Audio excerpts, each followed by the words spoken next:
Hello, আচ্ছা, good afternoon everybody, good evening. আমরা 15 minute লেটে যাচ্ছি, একটু অসুবিধা হয়েছিল। তো চ্যাট উইথ দ্য স্কলার, এটা আমার মাথার মধ্যে এসেছিল যে আমার একজন পুরনো ছাত্র, তার সাথে কথা বলতে বলতে হঠাৎ আমার মনে হলো যে ইন্টারাক্ট করলে আমার মনে হয় এখন যারা আন্ডার গ্রাজুয়েট করছে তাদের খুব সুবিধা হবে।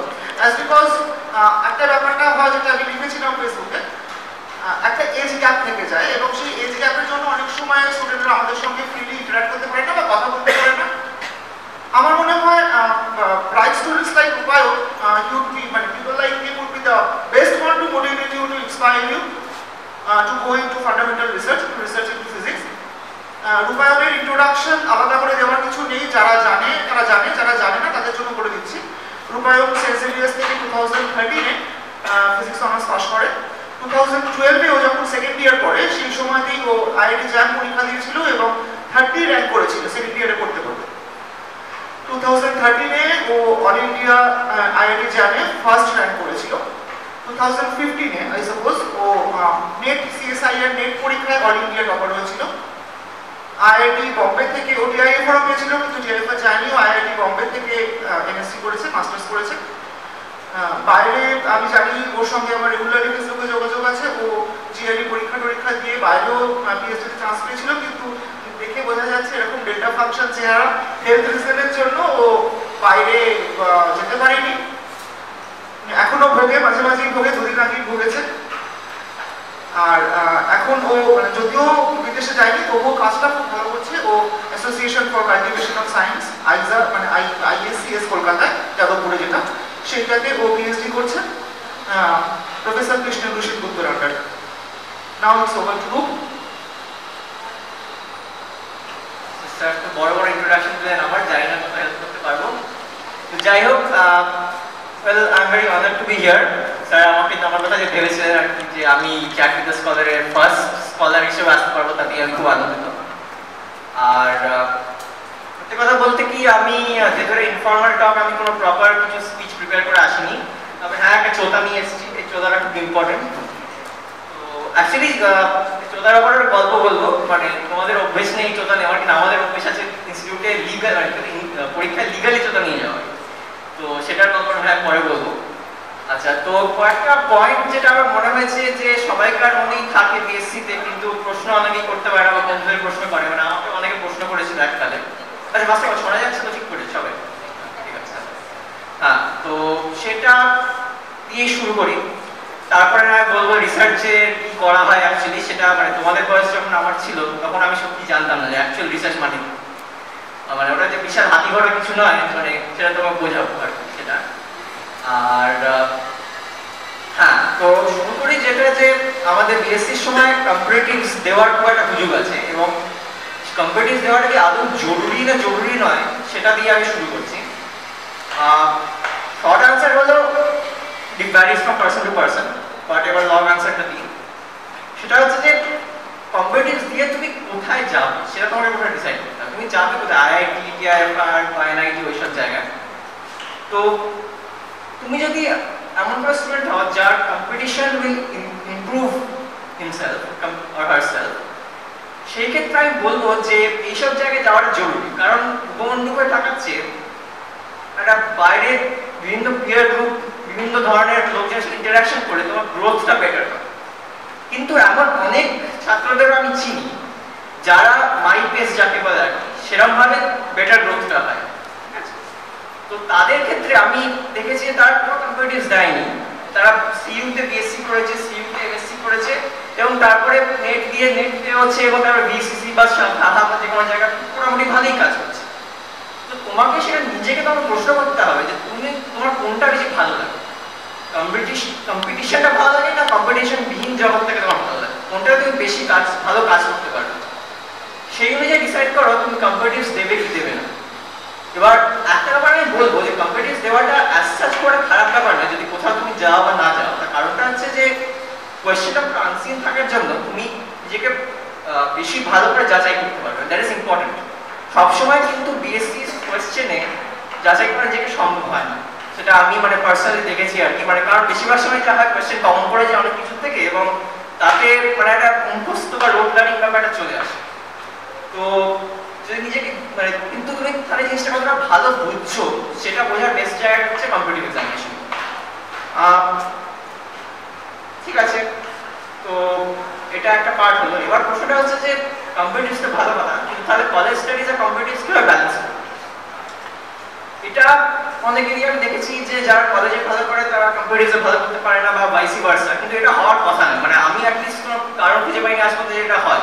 কারণ দেখো আমার মতে যে কলেজের টেক্সট বুকস বা কলেজের প্রফেসররা যা পড়ান সেটা কিন্তু বেশ, মানে আমরা অনেকেই শুনি না কলেজ প্রফেসররা যা পড়াবো বাড়ি গিয়ে পড়ে নেবো, ওটা কিন্তু একেবারে করা উচিত না। করা উচিত না এই কারণেই, কারণ যিনি বলছেন তার কাছ থেকে তুমি যতই যাওয়ার কেন অ্যাটলিস্ট 1% কি 2% দিয়ে যা বলছেন তার নতুন জিনিস তুমি পাবে, এবং সেই নতুন জিনিসই হয়তো কোথাও না কোথাও কাজে লেগে যাবে। সুতরাং কলেজে যে পড়া শুনবো না ক্লাসে, মানে আমি শুনিনি অনেকটাই, সেটা আলাদা ব্যাপার, কিন্তু তবুও কানটা একদিকে খাড়া রাখা উচিত। হঠাৎ করে নতুন টার্ম চলে এলো তখন কনসেন্ট্রেশনটা যাতে তুমি প্রফেসরদের দিকে চলে যায়, ওটা খুব ইম্পর্টেন্ট। ওরকমভাবেই নতুন জিনিস শেখা যায়। মানে তুমি ধরো তুমি তো একটা কি দুটো বই পড়ছো বিএসসিতে, কলেজের প্রফেসররা যারা পড়াচ্ছেন তারা 3-4টে বই ঘেটেছেন সারা জীবনে, তো অবভিয়াসলি তারা 3-4টে কি তার থেকেও বেশি প্রবাবলি, তো অবভিয়াসলি অনেক কিছু নতুন জিনিস নিয়ে বলতেই পারবে। তো সেটা হচ্ছে ব্যাপার। তো সেটা হচ্ছে যে বেসটা কিন্তু হচ্ছে কলেজে যা পড়ানো হয়, তারপরে কোয়েশ্চেন প্র্যাকটিস করা কি করে সেটা পরে আসছি, কিন্তু হ্যাঁ মানে মিউচুয়ালি এক্সক্লুসিভ কিন্তু নয়, যেটা অনেকে ভাবে। হ্যাঁ, এবার প্রথম কি যারা ফার্স্ট ইয়ার এখানে আছে তাদেরকে আমি বলবো প্লিজ কম্পিটিটিভ নিয়ে ভেবো না প্রথম ইয়ারে, it's a West of time. প্রথম বছরটা তোমার একটু যেটা বলে আনন্দ করো, নিজের ফিজিক্সটা কোথায়, কোন ফিজিক্সটা ভালো লাগে, কোন পোর্শনটা ভালো লাগে সেই জায়গাটা পড়ো, কারণ সেটাও জানাটা জরুরি। মানে কোন জায়গাটার ফিজিক্সে তোমার ভালো লাগে সেটা না জানতে পারলে এমএসসিতে তোমার পরে প্রবলেম হবে।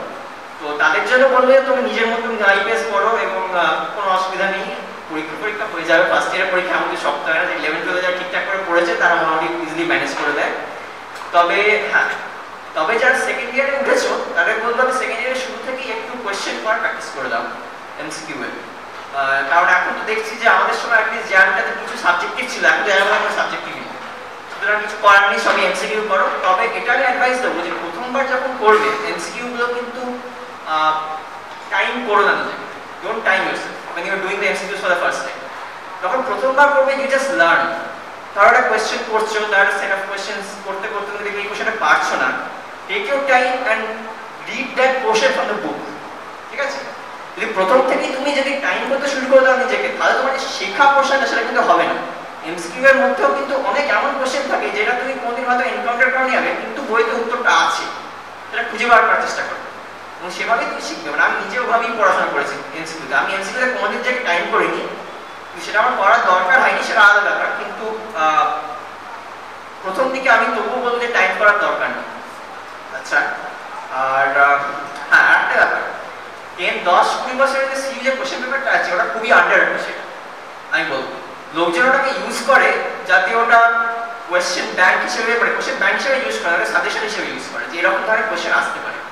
আমি বলবো ওটাকে তুমি কোয়েশ্চেন ব্যাংক হিসেবে ইউজ করো। যে প্রুফস গুলো আছে ওটার যে মানে ভ্যারাইটি অফ কোয়েশ্চেন আছে দ্যাট ইজ আনম্যাচড এনিওয়ে। এবার ওইখানে যে প্রুফস গুলো আছে সেটা যদি তুমি নিজে করার চেষ্টা করো, মুখস্থ না করে, মুখস্থ হয়েই যাবে হয়তো এতবার প্র্যাকটিস করার পর, তাহলে কিন্তু তোমার ছোট ছোট যে টেকনিকস আছে প্রুফসের মধ্যে সেগুলো কিন্তু অন্য জায়গায় কাজে লাগাতে পারবে। সেটা মানে হওয়াটা খুব জরুরি, কারণ তুমি কখনো মানে কম্পিটিটিভসের কোনো পার্টিকুলার কোয়েশ্চেনে তুমি টেকনিক্স তুমি ওই কোয়েশ্চেনটাই আগে পড়েছো, ওটা কখনো হতে পারে না, মানে জেনারেলি হয় না, হতে পারে বাট জেনারেলি হয় না। তো তাই জন্য ওই প্রুফসটাকে ভালো করে বোঝায়, প্রুফসে একটা স্টেপ থেকে অন্য স্টেপ কেন যাচ্ছি, সেই কেন যাচ্ছিটাই সব থেকে বেশি ইম্পর্টেন্ট। কিভাবে যাচ্ছি এটা মুখস্থ হয়ে যাবে, সেটা কিছু ব্যাপার না। এবার হ্যাঁ, এবার সেকেন্ড ইয়ারের শেষে তো আমি যে টাইম দিয়েছিলাম সেটা আমি বলবো যে সবাইকে একবার করে কোনো কম্পিটিটিভস একটা আগে সেকেন্ড ইয়ারের শেষে দিয়ে দেওয়া, সে যাই র্যাঙ্ক হোক না কেন, র্যাঙ্ক আসুক চাই না আসুক ডাজেন্ট ম্যাটার। কারণ আমি জানি না এখানে কজন আইআইটি যেই বা ডাব্লিউবি যেই দিয়েছে, মানে দেওয়ার কথা কজন দিয়েছে হাত তুলতে পারে? খুব বেশি দেয়নি। হ্যাঁ, সেটাই হচ্ছে প্রবলেম। যদি প্রথম পরীক্ষাটাই তুমি যদি একটা কম্পিটিটিভ ওয়ার্ল্ডে চলে আসো এবং সেটাই খুব ইম্পর্টেন্ট পরীক্ষা হয়ে যায়, তখন সেটা একটা মানে ভেরি ডিফিকাল্ট সিনারিও। তাই জন্য বলবো সেকেন্ড ইয়ারে কোনো প্রেশার নেই, একটা দিয়ে রাখো, দিয়ে রাখে আপনি সিচুয়েশনটা কী রকম সেটা তুমি বুঝতে পারবে। হ্যাঁ, একটু হয়তো খরচা হবে সেটা আমি মানছি, কিন্তু ওটা পরে ভবিষ্যতে খুবই মানে এক্সপিরিয়েন্স হিসেবে খুবই ইম্পর্টেন্ট। বিকজ কম্পিটিটিভস আর এমনি পরীক্ষা দেওয়ার কিন্তু পার্থক্য আছে। এবার সেই দিক দিয়ে আমি আসি, এবার পার্থক্যটা মেন জায়গায় কোথায় সেটা হচ্ছে টাইম। তোমার কোয়েশ্চেনগুলো কম্পিটিটিভসে কিন্তু মানে কোয়েশ্চেন ধরো একই নাম্বার অফ কোয়েশ্চেন থাকতে পারে, যেটা তোমার পিএসসি তোমাকে টাইম করতে হবে, কারণ ওখানে তোমাকে ম্যাক্সিমাইজ করতে হবে, ঠিক আছে? মানে তুমি ধরো একটা কোয়েশ্চেন ধরেছো, সেটা ধরো পারছো না, সেটাকে অনেকক্ষণ ধরে করলে চলবে না, তোমাকে 2 মিনিট 3 মিনিট ধরে করে দেখতে হবে, যে হয়তো 1 মিনিট দেখে মানে it varies from exam to exam, দেখে তারপরে অন্য কোয়েশ্চেন চলে যেতে হবে। তো সেইটাকে অ্যাচিভ করা, যে কোন কোয়েশ্চেন আমি পারবো সেটা বোঝাও কিন্তু অনেকটা টাইম লাগে, এবং তার জন্য তোমাকে অনেকটা কোয়েশ্চেন প্র্যাকটিস করতে হবে, ঠিক আছে? তো তাই জন্য সেকেন্ড ইয়ারের শুরু থেকে যেটা বললাম, এমসিকিউ পড়া প্র্যাকটিস করো, টাইম করার সময় দরকার নেই। সেকেন্ড ইয়ারের শেষ থেকে যে টাইম করা শুরু করো, কিন্তু ততক্ষণে তোমার মোটামুটি একটা 2 বছরের একটা কিউমুলেটিভ নলেজ হয়ে গেছে, you know enough number of answers. Third year থেকে আমি সত্যি কথা বলতে গেলে যাবে খুব একটা বেশি আসে না, মানে আমাদের একটা জাতীয় কাজ ধরে দেখেছি খুব একটা বেশি কমে আসে। ক্লাসিক্যাল মেকানিক্স, ইলেকট্রোম্যাগনেটিজম এই দুটো মোটামুটি ভালো জানলে অ্যাটলিস্ট 40 যাবে না হতে পারে, সুতরাং মানে ভালো করে জানতে হবে সেটা আলাদা ব্যাপার, কিন্তু হ্যাঁ 40 নামাতে পারে, সুতরাং ইটস ইম্পর্টেন্ট। আর হ্যাঁ, আর স্পিডটা তোমার আস্তে আস্তে নিজেই চলে আসবে, যত প্র্যাকটিস করবে তত তোমার কোয়েশ্চেনটা রেকগনাইজ করতে হবে। ধরো তোমাকে একটা ম্যাগনেটিক ডাইপোলের কোয়েশ্চেন দিয়েছে, তুমি ইলেকট্রিক ডাইপোলটা আগে পড়েছো, ইজিলি তুমি ওটাকে তুমি 1 করসপন্ডেন্স করে তুমি আনসারের সঙ্গে সঙ্গে লিখে দিতে পারো, কোনো ডাইমেনশন ফাংশন বা কিছু করে। ওইটাকে তোমাকে একটা কোয়েশ্চেন প্র্যাকটিস করে তোমার রেকগনিশনটা ওটা বারবার আসবে। তো এটাই মোটামুটি আমার বলার ছিল, কারণ এটা আমি দেখেছি যে বিএসসিতে অনেকেই কম্পিটিটিভস নিয়ে একটু বেশি চিন্তা করে যে আমি কম্পিটিটিভস পারবো কিনা, কম্পিটিটিভস অন্যরকম, কিন্তু ultimately at and of the day যে ওটা খুব একটা ডিফারেন্স নেই, একটা স্পিডের ব্যাপার শুধু আছে, কিন্তু এমনি পরীক্ষার কোয়েশ্চেন নাম্বার অফ কোয়েশ্চেন, কম্পিটিটিভের নাম্বার অফ কোয়েশ্চেন অনেক পার্থক্য নেই। এমনি পরীক্ষায় তোমাকে যে ডেরিভেশন করতে হবে, ওখানে তোমাকে কোনো কিছু নম্বর সম্পত্তি কোনো অঙ্ক করতে হবে, এটাই হচ্ছে পার্থক্য। আচ্ছা, এই দুটো তো গেল। এবার ঠিক আছে, এবার আমি মেন যে কারণে এসেছি এখানে রিসার্চের ব্যাপারে বলতে, সেটা আবার বলা শুরু করি। আচ্ছা, এটা একটা অডিয়েন্সের জানতে চাই, এটা অডিয়েন্সের কি ধারণা, কোনো এমনি জাস্ট চেঁচিয়ে বললেই হবে, কোনো হাত তোলার দরকার নেই। আচ্ছা, রিসার্চে কোন কাজটা সব থেকে বেশি করতে হয়, এরকম কারোর কোনো আইডিয়া আছে কি করতে হয় সব থেকে বেশি? কারোর কোনো কমেন্ট বা আইডিয়া? আচ্ছা, আর শুনতে পাচ্ছি না, একটু জোরে। ক্যালকুলেশন। আচ্ছা, আর কিছু? আর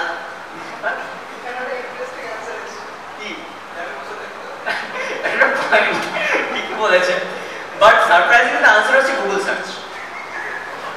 ইটস আ ফ্যাক্ট, কারণ যে কোনো পেপার তোমাকে কোনো মেনটেন করতে দিলে অবভিয়াস 90% অফ দ্যাট যে পেপারে যা লেগেছে কিছু বুঝতে পারবে না, তোমাকে গুগল সার্চ করে তোমার টার্মগুলোকে জানতে হবে, তারপরে সেই টার্মগুলোকে গুগল সার্চ করে তোমাকে বার করতে হবে যে টেকনিকগুলো কিরকম, সেখান থেকে করতে হবে। তো রিসার্চ করা আর গুগল সার্চ করার কোনো পার্থক্য নেই, এবং তাই না গুগল সার্চে প্র্যাকটিস করা খুব দরকার, বিকজ ঠিকঠাক টার্মস না দিলে গুগল কিন্তু আবার ভালো উত্তর দেবে না, আর তখন তোমার একটা 8 ঘন্টার 5 মিনিটের কাজ 8 ঘন্টা লেগে যাবে, and time is also a factor. তো সেটা তোমাকে ঠিক করে করতে হবে রিসার্চে। তো এমনিতে গুগল সার্চ মানে রিসার্চের কাজ হচ্ছে এইরকম, একটা প্রচুর পেপার পড়তে হয়, মানে আমরা এখন পড়িনি, আমাদের মেন্টরে এখন পেপার পড়ে আমাদের প্রবলেম নেয়, সেই পেপার পড়ে দেখতে হয় যে পেপারে যে কাজ করা বিভিন্ন জায়গায় সেই কাজটাকে আমি কীভাবে এগোতে পারি, ওই কাজটাকে ইউজ করে আমি হয়তো কোনো অন্য প্রবলেমে অ্যাপ্লাই করতে পারি, ঠিক আছে? তো ওইটা একটু জল খেয়ে প্রবলেমটা তো ঠিক আছে, মানে ওই প্রবলেমটা আমাকে খুঁজতে হবে, খোঁজার পর এই কাজ নেক্সট কাজ হচ্ছে যে আরো পেপার করা, এবং আরো পেপার করে ওই প্রবলেমটাকে সলভ করার যে টেকনিকটা সেটাকে দেখা যে কোনো জায়গা থেকে বার করা যায়। দেখো, আমি জানি না তোমাদের কি ধারণা, কিন্তু আমি যখন বেশি হলাম তখন আমার ধারণা ছিল একটা প্রবলেম পাবো, সেই প্রবলেমটাকে ভাববো অনেকক্ষণ ধরে, সেই প্রবলেম থেকে ভেবে অটোমেটিক আনসারটা মাথায় চলে আসবে কিছুক্ষণ বাদে, তারপরে অঙ্কটা করবো, কিন্তু অ্যাকচুয়ালি করতে গিয়ে দেখা যায় সেটা হয় না। তোমাকে প্রচুর জিনিস পড়তে হবে, প্রচুর পেপার পড়তে হবে, আগেকার যে টেকনিকগুলো লোকজন অ্যাপ্লাই করেছে হয়তো অন্য জায়গায় বা কমপ্লিটলি ডিফারেন্ট জায়গায় হতে পারে, সেই টেকনিকগুলো তারপরে তুমি চেষ্টা করবে যে এখানে কোনোভাবে অ্যাপ্লাই করা যায় কিনা, এবং simple something like differential equation solution দেবে তখন খুব ইম্পর্টেন্ট হয়ে যাচ্ছে, ঠিক আছে? মানে তোমার যে ডিফারেন্সিয়াল ইকুয়েশন করছো ইয়েতে, ফিজিক্সে বা ম্যাথসে, বিভিন্ন টেকনিক সলভ করার, এক্সেল এক্সেট্রা ওগুলো কিন্তু অ্যাকচুয়ালি ইম্পর্টেন্ট। মানে মানে এখানে যেমন বেসিক একটা প্রবলেম দিয়ে একটা 10 নম্বরের প্রবলেম হয়, রিসার্চে ওই একটা 10 নম্বরের প্রবলেমকে তুমি যদি 10 গুণ করে দাও 100 নম্বরের টোটাল লিঙ্কড প্রবলেম একটা, সেই প্রবলেমের সলিউশনটাই হচ্ছে রিসার্চ, আর কিছুই না। কিন্তু প্রবলেমটা হচ্ছে তোমার কোয়েশ্চেনগুলো তোমার ঠিক করে জিজ্ঞেস করতে হবে। রিসার্চের কোয়েশ্চেনটা তোমার কেউ বলে দেয় না, সেই কোয়েশ্চেনগুলো নিজেকে জিজ্ঞেস করে তোমার করতে হবে। আর হ্যাঁ, তো এটাই মোটামুটি রিসার্চের সারমর্ম। তবে কয়েকটা জিনিস বলে দিই, রিসার্চ করতে যারা ইচ্ছুক এবং যাদের যাওয়ার ইচ্ছা আছে, তো তাদের কয়েকটা জিনিস বলে দিই। এই জায়গাটার নাম দিয়েছে পার্কস অ্যান্ড পিটফলস অফ রিসার্চ, মানে ওই আর কি। তো হ্যাঁ, প্রথম কথা হচ্ছে যে রিসার্চ করে কোনোদিন তুমি একটা হিউজ রেকগনিশন পাবে সেটা কিন্তু কোনো ভেবো না, আমি সেটা প্রথমেই বলে দিচ্ছি। মানে এমনকি বলবো অশোক সেনের নাম থেকে সবাই শুনেছে, আশা করি আমি অ্যাটলিস্ট অনেকেই শুনেছে। একটা অশোক সেন বা ইভেন একজন নোবেল লরিয়েট কিন্তু যখন রাস্তা দিয়ে হেঁটে যাবে তখন কিন্তু শাহরুখ খানের মতো কোনোদিন কিন্তু অ্যাডুলেশন পাবে না, ঠিক আছে? সুতরাং সেটা ভেবে কিন্তু রিসার্চ করতে চাও না যে আমাকে অনেকজন লোক চিনবে, এই করবে সেই করবে। But what research will give you is respect from your peers. এবং at the end of the day আমাদের যে মানে পিয়ার গ্রুপটা, মানে ফিজিক্সের গ্রুপ কিন্তু বেশ নিজের মধ্যেই থাকতে পছন্দ করে। তার কেমিস্ট্রি ম্যাথমেটিক্স যারা ইয়ে করে ইন্টারডিসিপ্লিনারি তাদের জন্য ঠিক আছে, এবং তাদের কাছে ওটাই সবথেকে বড় ম্যাটার করে। মানে কমন পার্সন কি ভাবলো, কমন পার্সন এডওয়ার্ড বেটেনের নাম জানলো কি জানলো না, সেটা এডওয়ার্ড বেটেনের কিছু যায় আসে, ঠিক আছে? সুতরাং ওইভাবে ভেবে তুমি রিসার্চ করতে চাও না।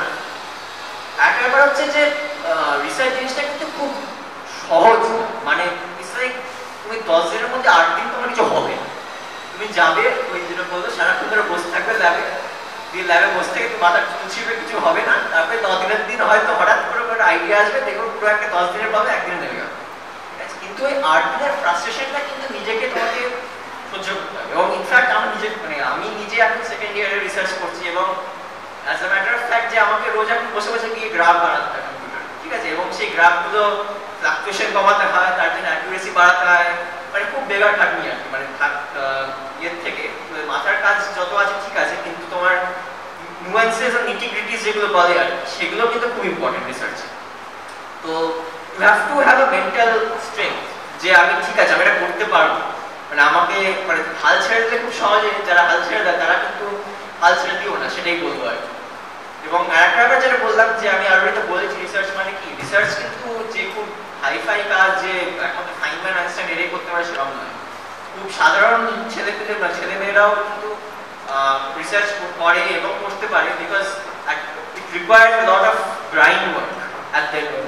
সবাই কিন্তু ইয়ে হয় না, জিনিয়াস হয় না, এবং বেশিরভাগই জিনিয়াস হয় না। বলতে 99% অফ দ্য পিপল যারা রিসার্চ করছে তারা সিম্পলি গ্রাইন্ড ওয়ার্ক করেই হচ্ছে আর কি। মানে একজন প্রফেসর গ্রাইন্ড ওয়ার্ক যতটা করেন, রিসার্চার ততটাই গ্রাইন্ড ওয়ার্ক করতে হয়। মানে ইটস নট লাইক তুমি জাস্ট ভাবছো তাতে মানে বাঙালিদের ল্যাবস যেটা বলে আর কি, সেটা খেলে কিন্তু রিসার্চ করা হয় না। তো এইটা একটা ব্যাপার। আর হ্যাঁ, একটা ব্যাপার হচ্ছে যে অনেক ক্ষেত্রেই রিসার্চে তোমার লোকজনের থেকে সাহায্য চাইতে হবে। মানে তোমার সিনিয়রই হোক, তোমার প্রফেসরই হোক, তাই জন্য তোমার ইগো কিছু থাকে চলবে না। You have to completely get rid of the ego. You might even have to ask somebody who is younger than you, ঠিক আছে? নতুন ঢুকেছে, সুতরাং এটা একটা খুব ইম্পর্টেন্ট, ইগো না থাকাটা। এবং ইনফ্যাক্ট আমি নিজে, স্যার আমার এত বিশাল বিশাল পরিচয় দিলেন, আমার কমপ্লিট নোভিস এট রিসার্চ। আমি এখন একটা পেপার আমার এখন বেরোয়নি, এবং আমি জাস্ট এখন প্রথম দুটো কাজ নিয়ে এখন আছি। সে কাজ নিয়ে হয়তো বলবো কি কাজ করছি আমি কোয়ালিটিভলি। এবং মানে স্যারকে গিয়ে রোজই প্রায় আমি জিজ্ঞেস করতে এটা হচ্ছে না, এটা কি করবো, তারপর ডিসকাশন হয়, সে অনুযায়ী তারপরে আবার যাই পরের দিন আবার কিছু একটা করি। তো ইটস নট ব্যাড আর কি, মানে ডিসকাশন, মানে তোমার যে আমি নিজেই এই কাজটা করে ফেলতে পারবো, এত বড় ছিলাম আগে, আমি রিসার্চও এত ভালো করতে পারি, এটা কিন্তু ভাবতে চলবে না। রিসার্চ একটা বড় ব্যাপার। আর তবে যেটা সুবিধে আর পিএইচডি পরে সেটা হচ্ছে যে তুমি নিজেই মানে you are your own master. মানে তুমি নিজেই প্রবলেম বুঝতে পারবে, তোমার নিজের যা ভালো লাগে সেটাই তুমি করতে পারবে, এবং সেখান থেকে প্রবলেম বুঝে তুমি নিজেই কাজ করতে পারবে। তুমি তারপরে ইন্টারনেট খুঁজে যে লোকজনের সাথে তোমার কাজ করার ইচ্ছে, সেই লোকজনের তুমি কন্ট্যাক্ট করতে পারবে। মানে কমপ্লিটলি নিজের উপর, তোমার উপরে একটা অ্যাডমিনিস্ট্রেটিভ কস্ট থাকবে, ঠিক আছে, সেটা আলাদা ব্যাপার। কিন্তু ডাইরেক্ট বস যেমন কোম্পানিতে থাকে বা কোনো ইয়েতে থাকে, কোম্পানিতে বেসিক্যালি, তো সেরকম কিন্তু কোনো রিসার্চগুলো থাকে না। কারণ সেদিক দিয়ে you are very independent, and independence is always good, because ফ্রিডমটা দেয় নিজের ইয়েকে এক্সপ্রেস করার জন্য। আর অফকোর্স যখন একটা কিছু হয়ে যাবে বা কিছু একটা করতে পারবে সেটার স্যাটিসফ্যাকশন যেটা সেটা কিন্তু কোনো প্রবলেম সলভিং স্যাটিসফ্যাকশন তোমাকে দেবে না। মানে নর্মাল পরীক্ষার বই আমি প্রবলেম সলভ করবো তার থেকে অনেক অনেক বেশি স্যাটিসফ্যাকশন একটা রিসার্চে পাওয়া যায় যখন প্রবলেমটা হবে। হ্যাঁ ফ্রাস্ট্রেশন তো অবশ্যই থাকবে, কিন্তু তারপরে যে স্যাটিসফ্যাকশন সেটা ইটস অ্যামেজিং, মানে দ্য ফিলিং ইজ ভেরি, তাই জন্য মানে that is what physicists do research for. মানে লোকজন কোনো প্রাইজ পেতে বা কেউ রিসার্চ করে একটা প্রবলেম পেয়েছে, সেই প্রবলেমটা সলভ করে যে আনন্দ পাওয়া যায়, that is what research is all about. Well মোটামুটি বেসিক একটা জেনারেল ব্যাপারে এটাই বলতে চাইছি। আর লাস্টের বলে দিই আমি এখন কি রিসার্চ করছি, নতুন লাইনে বলে দিই। আমি এখন বেসিক্যালি দুটো প্রবলেম নিয়ে কাজ করি। একটা প্রবলেম তার মধ্যে বোঝানো যাবে, একটা প্রবলেম বোঝানো যাবে না। একটা প্রবলেম হচ্ছে সুপার কন্ডাক্টরের নাম শুনেছে এখানে? ঠিক আছে, তাহলে খুব ভালো কথা। সুপার কন্ডাক্টর জাংশন যেটা হয় তার ভিতরে যদি কোনো মেটাল বা কোনো কিছু কি বা যাই হোক থাকে ওটাকে বলা জোসেফসন জাংশন।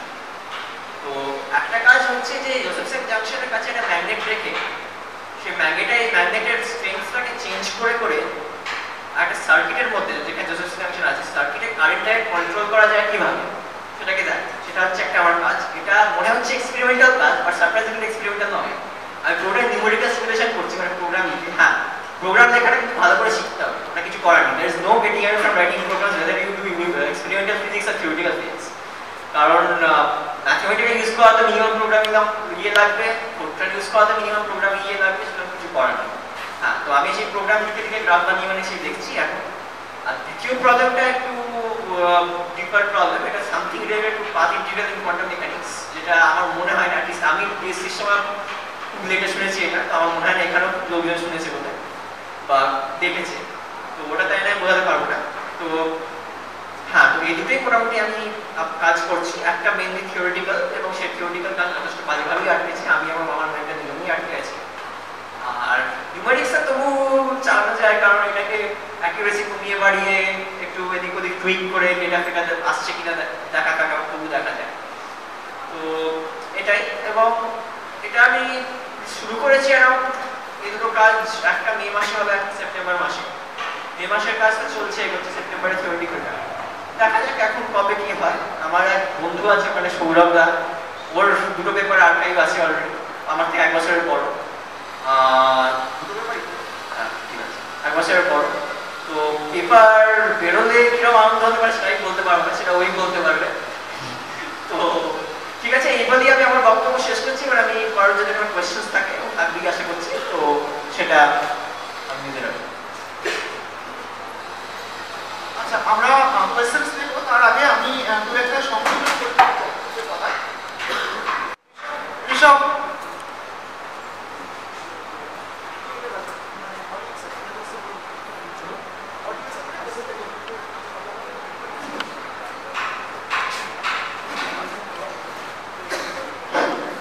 হ্যাঁ রূপায়ণ যেভাবে বললো খুবই ভালো লাগলো আর কি। তো প্রথম ওর যে পয়েন্টটা ছিল, আমি একটু ইলাস্ট্রেট করছি রূপায়ণ, কলেজের পড়ার সঙ্গে সঙ্গে কম্পিটিটিভ কীরকম ভাবে ব্যালেন্স করা যায়।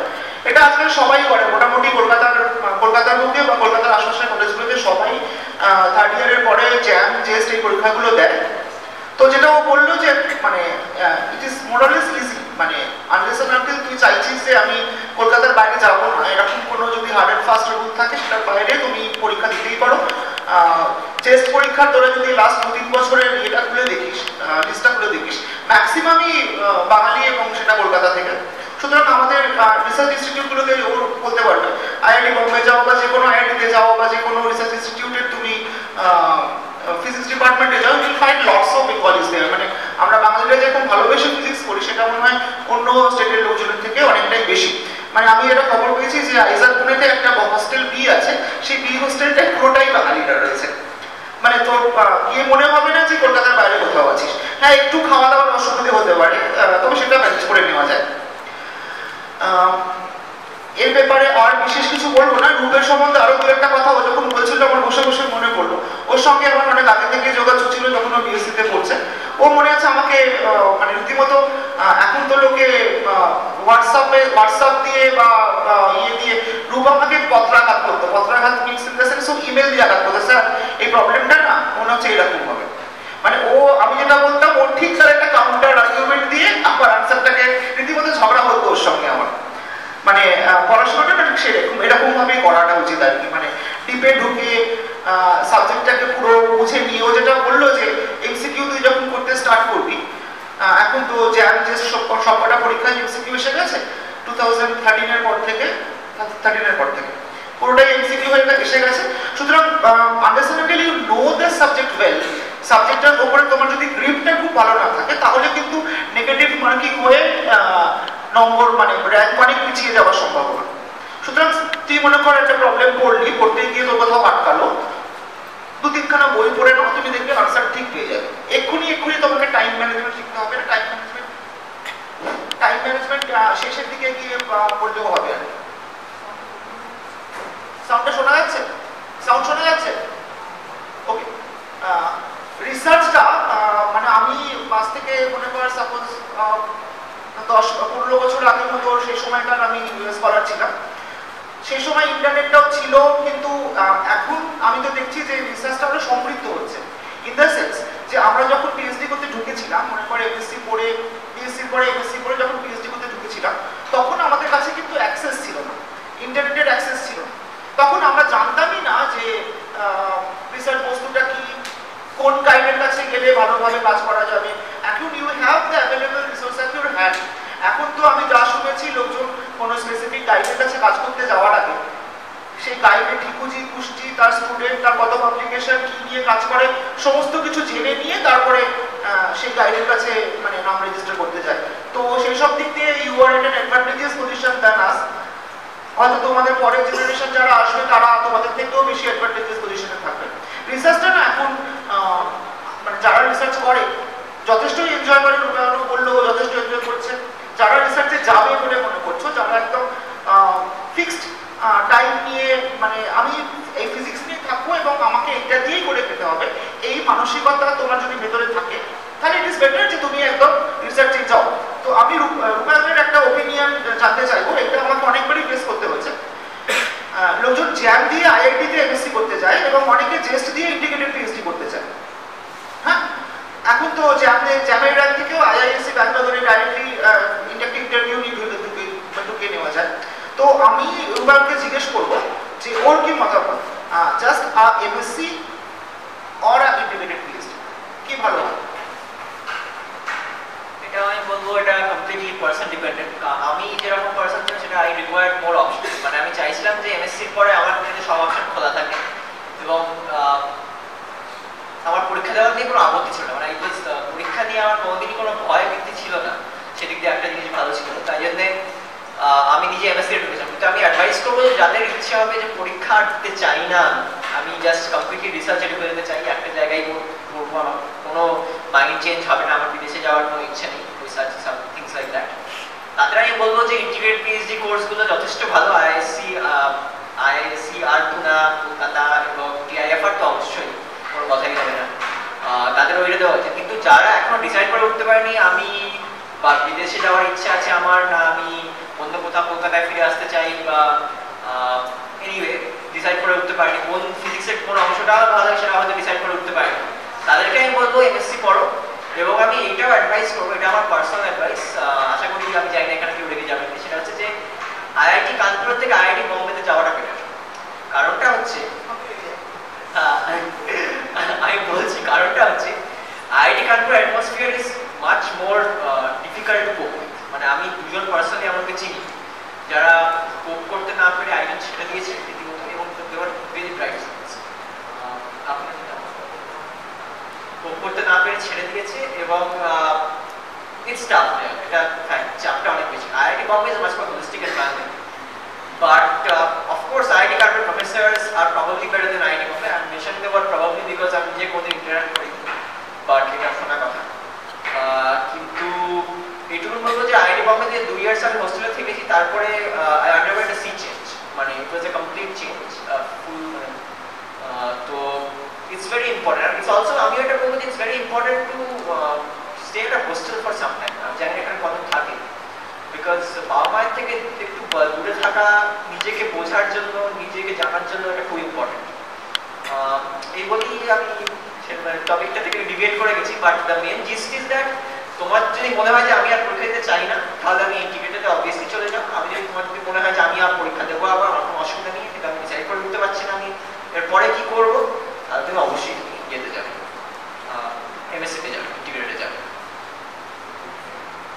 Thank you, Ruben.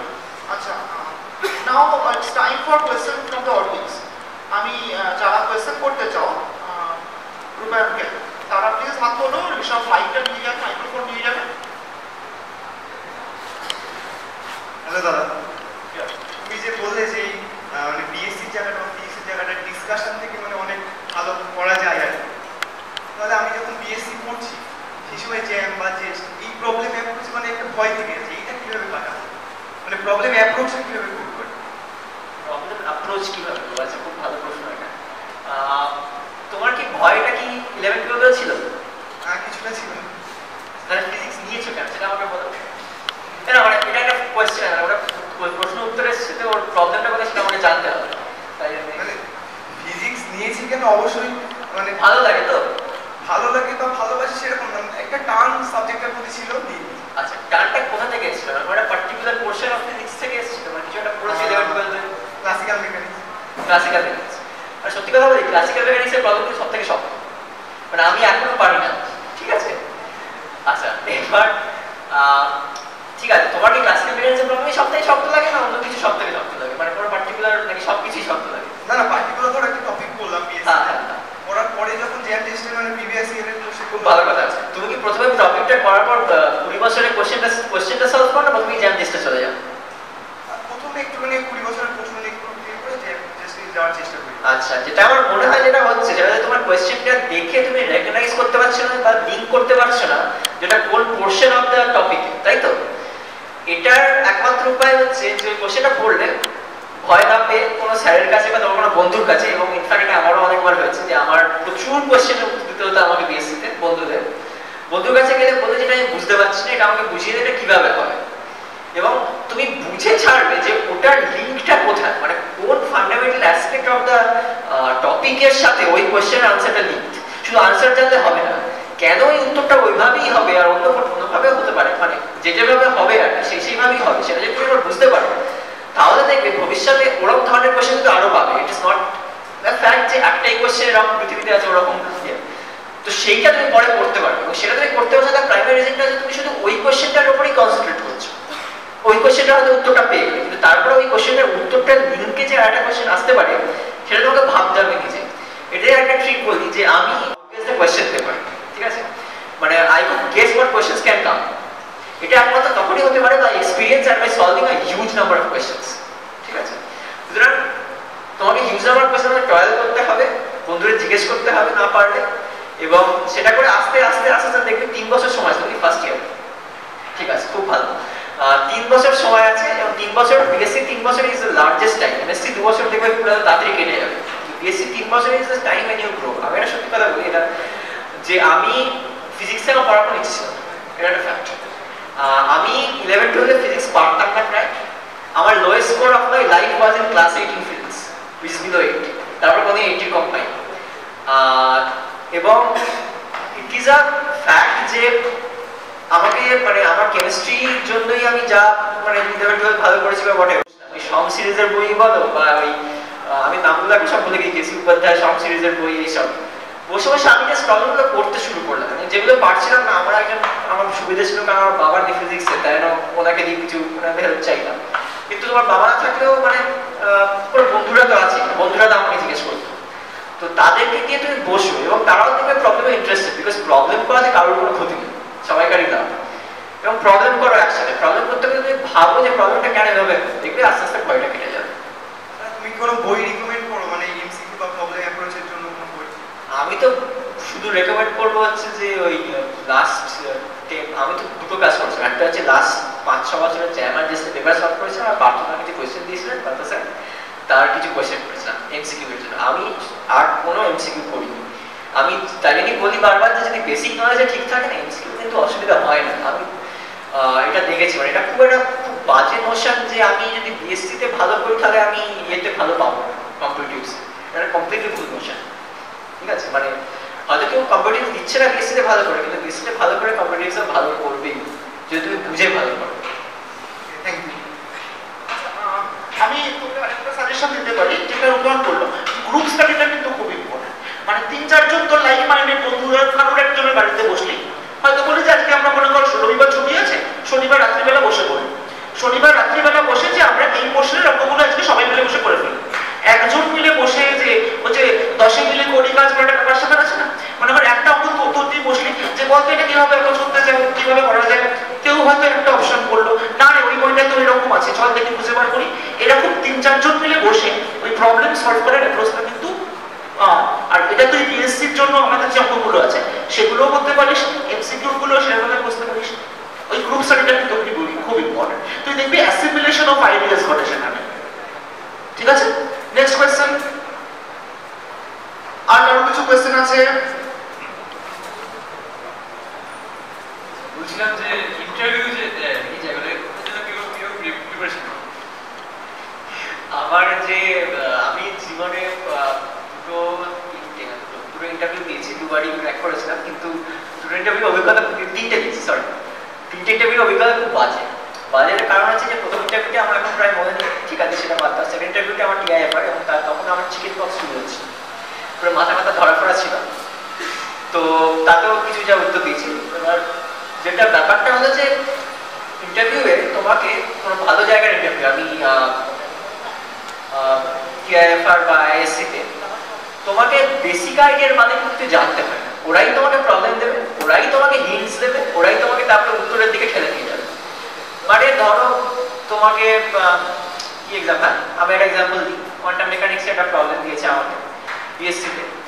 তো তারা কোয়ান্টাম ওয়েল দিয়েছে, মাঝখানে একটা ব্যারিয়ার দিয়ে দিয়েছে, ঠিক আছে, ওয়েলের মাঝখানে ব্যারিয়ার। তখন তো বিএসসিতে পড়ি, কিছু জানি ফানি না, এত কিছু করতে পারছি না। তো ওরা আমাকে তারপরে শুরু করলো ঠিক মানে কোয়ালিটেটিভ কোনো ক্যালকুলেশন না করে বলেছে ওয়েভ ফাংশনে কি হবে সেটা আঁকো, ঠিক আছে। তো এটা টিআইএফআর এর কথা।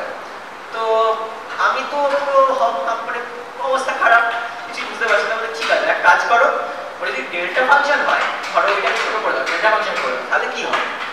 ঠিক আছে, সেটা আপনার কিছুটা করতে পারলাম, কারণ ডেল্টা ফাংশন কি হবে সেটা বার করতে পারলাম। এবার বলে এবার ভাবো, বাড়াও, ঠিক আছে, সেটা কিছুক্ষণ কথা চালাচালি কথা চালাচালি হলো, তো বাড়ি একটা জিনিস বললাম, তাহলে গাড়িটা ভুল হয়েছে, কেন ভুল হয়েছে বল। তারপরে বললো যে জিনিসটা সিমেট্রি নিয়ে ভাবো প্রবলেম। তারপরে আমি সিমেট্রি নিয়ে ভাবার পর তারপরে আমি বুঝতে পারলাম, আচ্ছা ঠিক আছে, কেন ভুল করেছি, এবার ঠিকঠাকটা আনতে পারবে। তো পয়েন্ট ইজ, তুমি যদি তোমাকে যদি কোয়েশ্চেন করে, ইটস নট নেসেসারি যে তুমি সঙ্গে উত্তর দিতে পারবে, মানে এবং ইট ইজ নট রিকোয়ার্ড। ওরা দেখবে যে তোমাকে হিন্টস দিবে, এবং এটা আইএসএস এর ইন্টারভিউর ক্ষেত্রেও ট্রু। হিন্টস দিয়ে হিন্টসটা ইউটিলাইজেশনটা কিভাবে করতে পারছো, it is completely different from something like an MCQ where you get no hints. সুতরাং আমি বলবো যে তুমি যদি বেসিকটা ক্লিয়ার করে নাও, এবং তোমাদের বেসিক আইডিয়া যেমন নিউটনস ল, গ্র্যাভিটেশন বাবল যদি তোমার ক্লিয়ার থাকে, কোয়ান্টাম মেকানিক্সের বেসিক শর্টিং ইকুয়েশনে কোন ওয়েভ ফাংশনটা কোন পোটেনশিয়ালে কিরকম দেখতে হয়, এরকম একটা ক্লিয়ার মাইন্ডসেট থাকে, তাহলে ইন্টারভিউ ক্র্যাক করতে পারবে। কারণ ওরা তোমাকে হিন্টস দেবে, it's not like you are they give you and they start drinking tea and they give you to think about it, সেটা কখনো ওরা করবে না।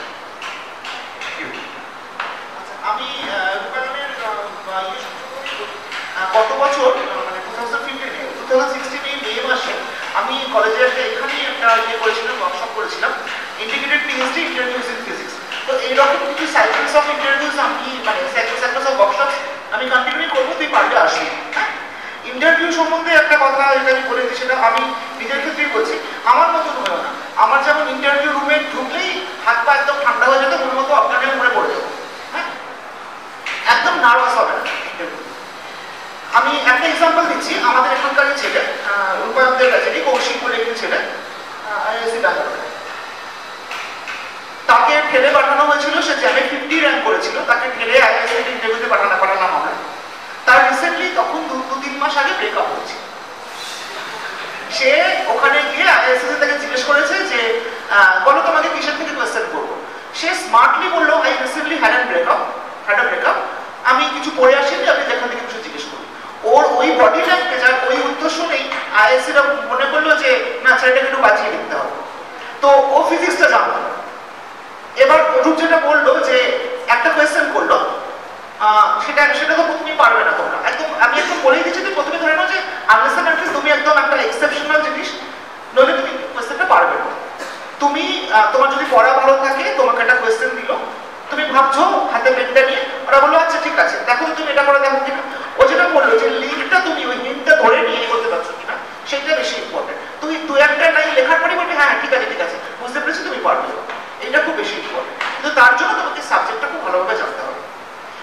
যেটার উপর আমি পড়লো সেটার সঙ্গে লিঙ্ক রেখে বলি, তুমি আইদার থিওরিটিক্যাল ফিজিক্সে পিএইচডি করো বা এক্সপেরিমেন্টাল ফিজিক্সে পিএইচডি করো, কম্পিউটারটা কিন্তু খুব ভালো জানতে হবে, কারণ দুটোতেই তোমার কম্পিউটেশনালটা ভীষণভাবে লাগবে।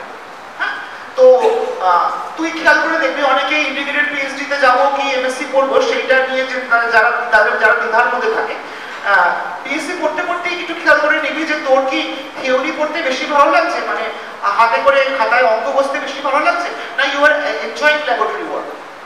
ল্যাবরেটরি ওয়ার্ক মানে আমি পার্সোনালি বলছি আমার ভীষণ বাজে লাগতো চিরটাকাল, প্র্যাকটিক্যালে খুব বাজে নম্বর পেতাম, কিন্তু আলটিমেটলি আমার পিএইচডিটা কিন্তু এক্সপেরিমেন্টাল ফিজিক্সে, পিএইচডিটা আমার এক্সপেরিমেন্টাল হেভিয়ার ফিজিক্সে। সেখানে সার্নে গিয়ে যন্ত্রপাতি সাজানোটা যেন বা এলএক্সি প্রোটোটাইপ টেস্ট করা এগুলো করেছি, আলটিমেটলি আমার পিএইচডি থিসিসটা কিন্তু থিওরিটিক্যাল বেস ছিল, মানে আমার স্ট্যাটিস্টিক্যাল মেকানিক্স একদম মোহন পাত্রিয়া গুলে খেয়ে তারপরে আমাকে পিএইচডি থিসিস নামাতে হচ্ছে। সুতরাং যেটাও বললে স্বাধীনতাটা আছে, তোমার যদি মনে হচ্ছে যে এই প্রবলেমটাকে থিওরিটিক্যালি অ্যাটাক করবো, থিওরিটিক্যালি অ্যাটাক করে আমি কিছু নিউমেরিক্যাল ক্যালকুলেশনস করবো, ফিনোমেনোলজি মেলাবো এক্সপেরিমেন্টাল ডেটার সঙ্গে, ওয়েল এন্ড গুড। আমি তো যখন পিএইচডি করতে ঢুকেছিলাম আমি জানতাম না যে থিওরিটিক্যাল ফিজিক্সটাই বা কি জিনিস, এক্সপেরিমেন্টটা কি জিনিস। আমি কাজ করতে করতে বুঝলাম যে আমি আর নট লাইকিং ইট, মানে শুধুই যন্ত্রপাতি নিয়ে কম্পিউটেশন করে যাওয়া, তার থেকে বরং বই খাতা বই নিয়ে পড়ে তার সঙ্গে লিঙ্ক করে নিজে একটা অ্যালগরিদম লিখে নিজে একটা কোড লিখে সেই কোড দিয়ে এক্সপেরিমেন্টাল ডেটার সঙ্গে সিমুলেশন করা বা ম্যাচ করা, দ্যাট সাউন্ডস গুড। ইন্টারভিউর উপরে আমরা কিছু ওয়ার্কশপ আরো কন্টিনিউ করবো, মানে পরের বছর মধ্যে অবশ্যই আসবে। Next question, anyone?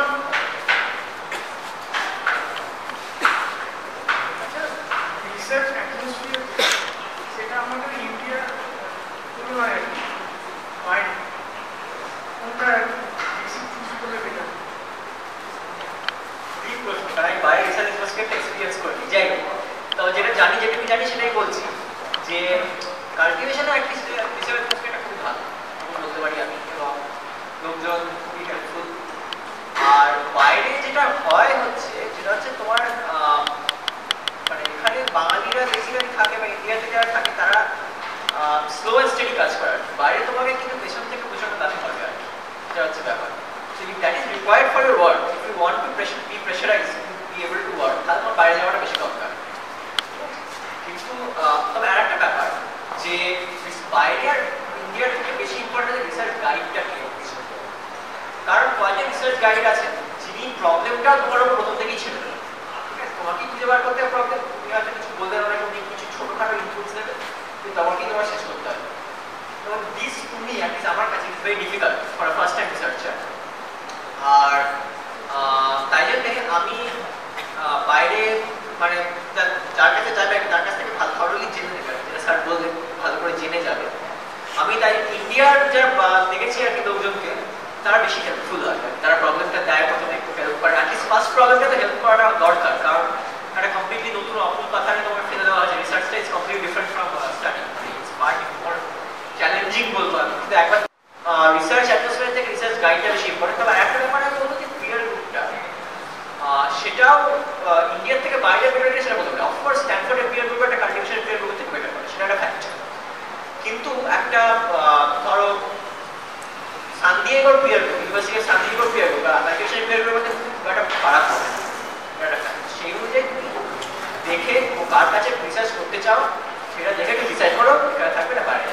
আচ্ছা, আর একটা ব্যাপার হচ্ছে পিএইচডি স্ট্যাম্প যেটা আর কি, যার জন্য বেসিক্যালি লোকে বাইরে যায়, বাইরের স্ট্যাম্পটা I seriously have doubts যে how effective it is in India, মানে কতটা এফেক্টিভ একটা কাল্টিভেশন স্ট্যাম্পের সাথে বাইরের স্ট্যাম্প কোনো ডিফারেন্স, সেটা কিন্তু আমার সত্যি ধারণা নেই।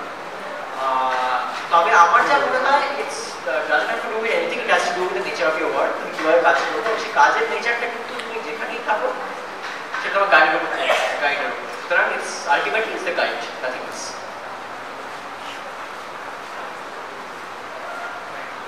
Any other questions? মন খুলে জিজ্ঞেস কর, মানে কোনো ভয়ের কিছু নেই বা লজ্জার কিছু নেই, তোরা শিখে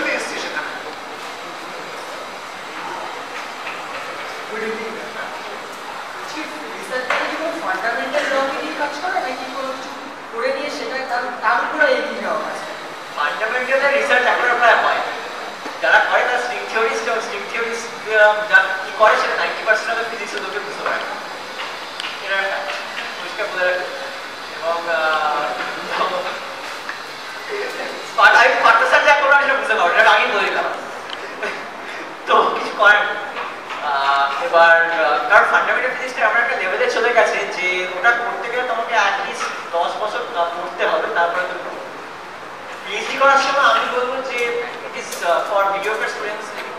আমি নিজেকে খুব একটা বেশি হাইকে মনে করি না,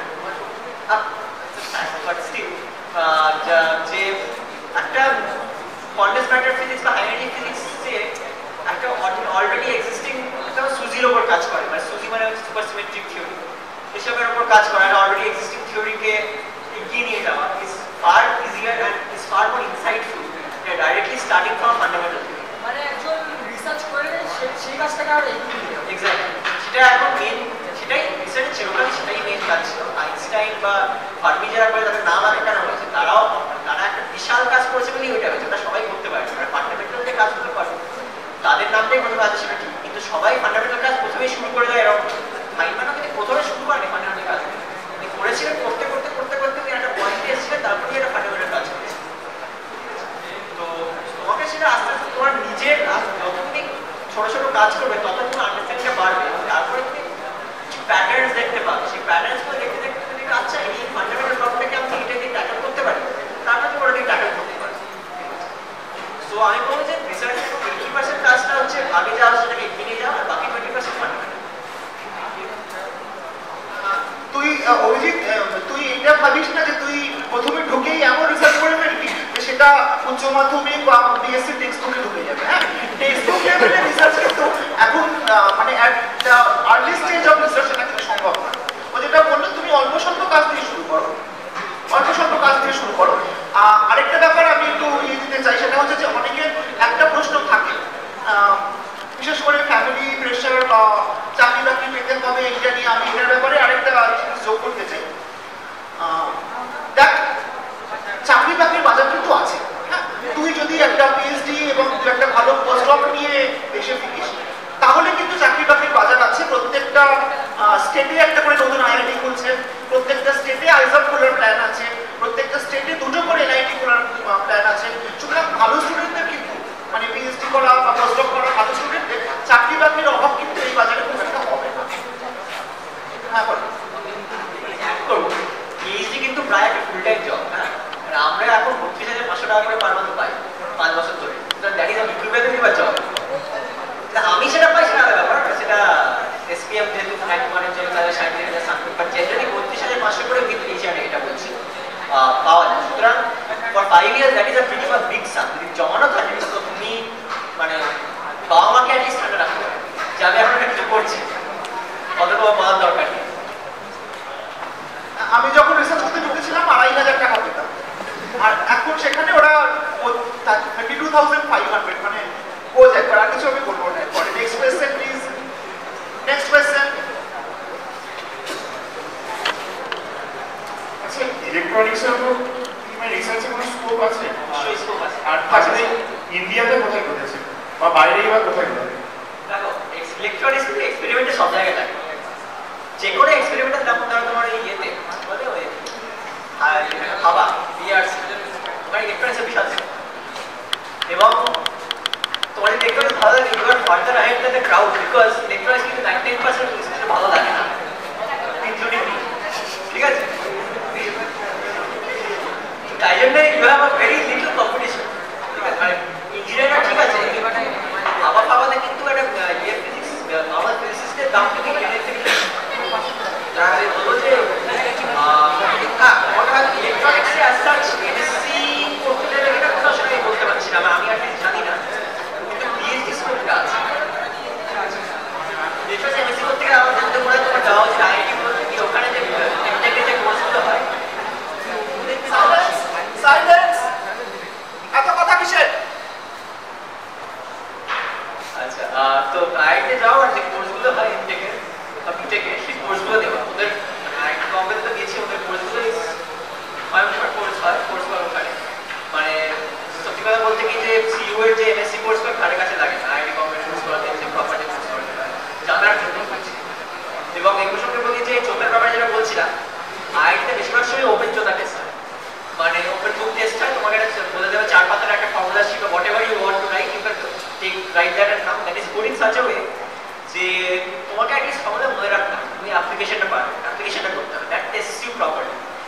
সেটা করা সম্ভব না বিকজ অ্যাবিউজ অফ সিস্টেম কিছু করার নেই কিন্তু হ্যাঁ মানে those kind of systems you can only experience in IITs and IITs সেটা যদি তোমার মনে হয় যে আমার এখানে প্রবলেম হচ্ছে ফর্মুলা মনে রাখতে হচ্ছে I would suggest that you should go to those institutes and try it.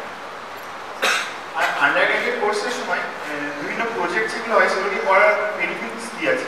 অবশ্যই বেনিফিটস আছে মানে আমি আন্ডারগ্র্যাজুয়েট থেকে প্রজেক্ট করেছি আমি জেভিএস এ পড়েছি জেভিএস এর ম্যান্ডেটরি ছিল বিএসসি এর প্রজেক্ট করা হয়তো কিছুই হবে না হয়তো 2 মাস এক বছর ধরে প্রজেক্ট করে কোনো কিছু রেজাল্ট পাবে না বাট দ্য পয়েন্ট ইজ তুমি ফার্স্ট টাইম তুমি রিসার্চ করার ইয়ে পাবে একটা ফ্লেভার পাবে ওই ফ্লেভারটা কিন্তু জরুরি একদম হঠাৎ করে করার থেকে পিএইচডি করার থেকে একটা বিএসসি থেকে যদি একটা ফ্লেভার পেতে শুরু করে দাও and also you can learn a lot because তুমি বেশিরভাগ ক্ষেত্রে এগুলো রিডিং প্রজেক্ট থাকে আর যেগুলো হয় reading project has utility.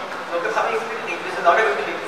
Especially if the reading project has to do with something to do with data. যখন আমি BSc তে সেকেন্ড ইয়ারে একটা রিডিং প্রজেক্ট করেছিলাম something related to quantumizing model সেটা দুই আমি PhD পদে জব পেয়েছি ঠিক আছে তো সুতরাং it is actually quite helpful for knowledge হ্যাঁ কম্পিউটারে কোনো কাজ লাগবে না কিন্তু পরে কাজে লাগবে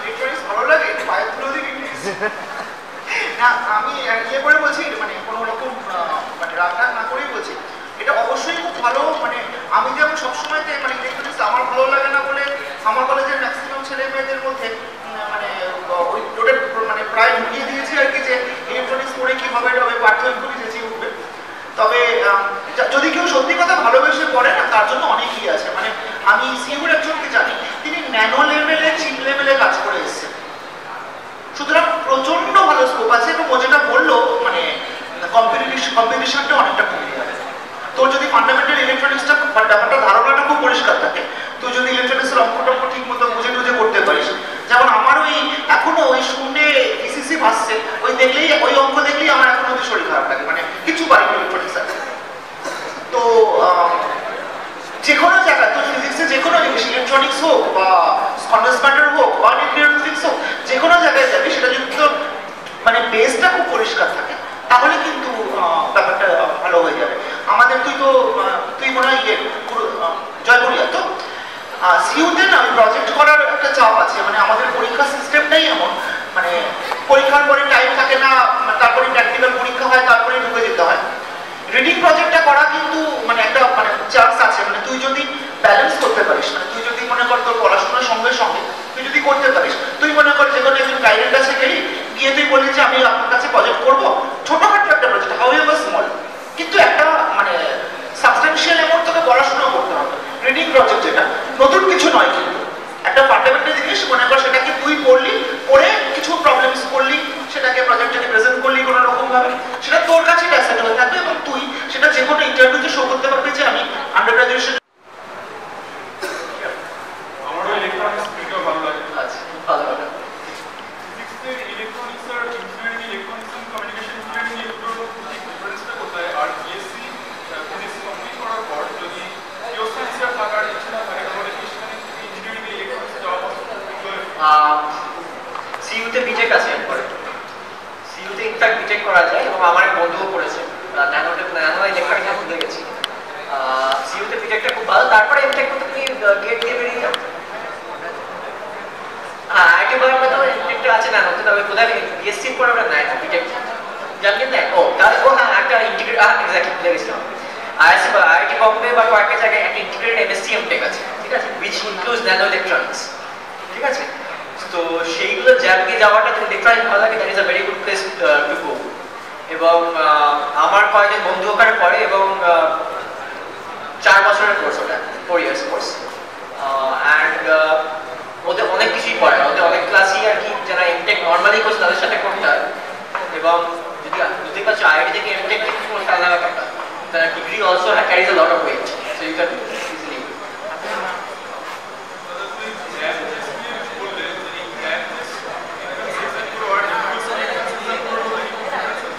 ইউনিভার্সিটি মানে যেগুলো এমএসসি তে এন্ট্রান্স এক্সাম কি জার্মান টেস্টে টাফার জার্মান টেস্টে টাফার বেশি শক্ত আর কোনো পার্থক্য নেই কারণ এখন ইউনিভার্সিটিতে বেশিরভাগ সময় এমসিকিউ নেয় আমি সিইউর পরীক্ষা দিই তবে আমি সিইউতে মানে প্রথমে সবারই সবই এমসিকিউ ঠিক আছে সবই এমসিকিউ তো এসে আমার যতদূর ধারণা মানে যে জার্মান টেস্টে কোয়েশ্চেনটা আরো বেশি শক্ত থাকে এবং আরো বেশি বাস্ট জায়গা থেকে থাকে আর কি, নলেজটা বেশি থাকে।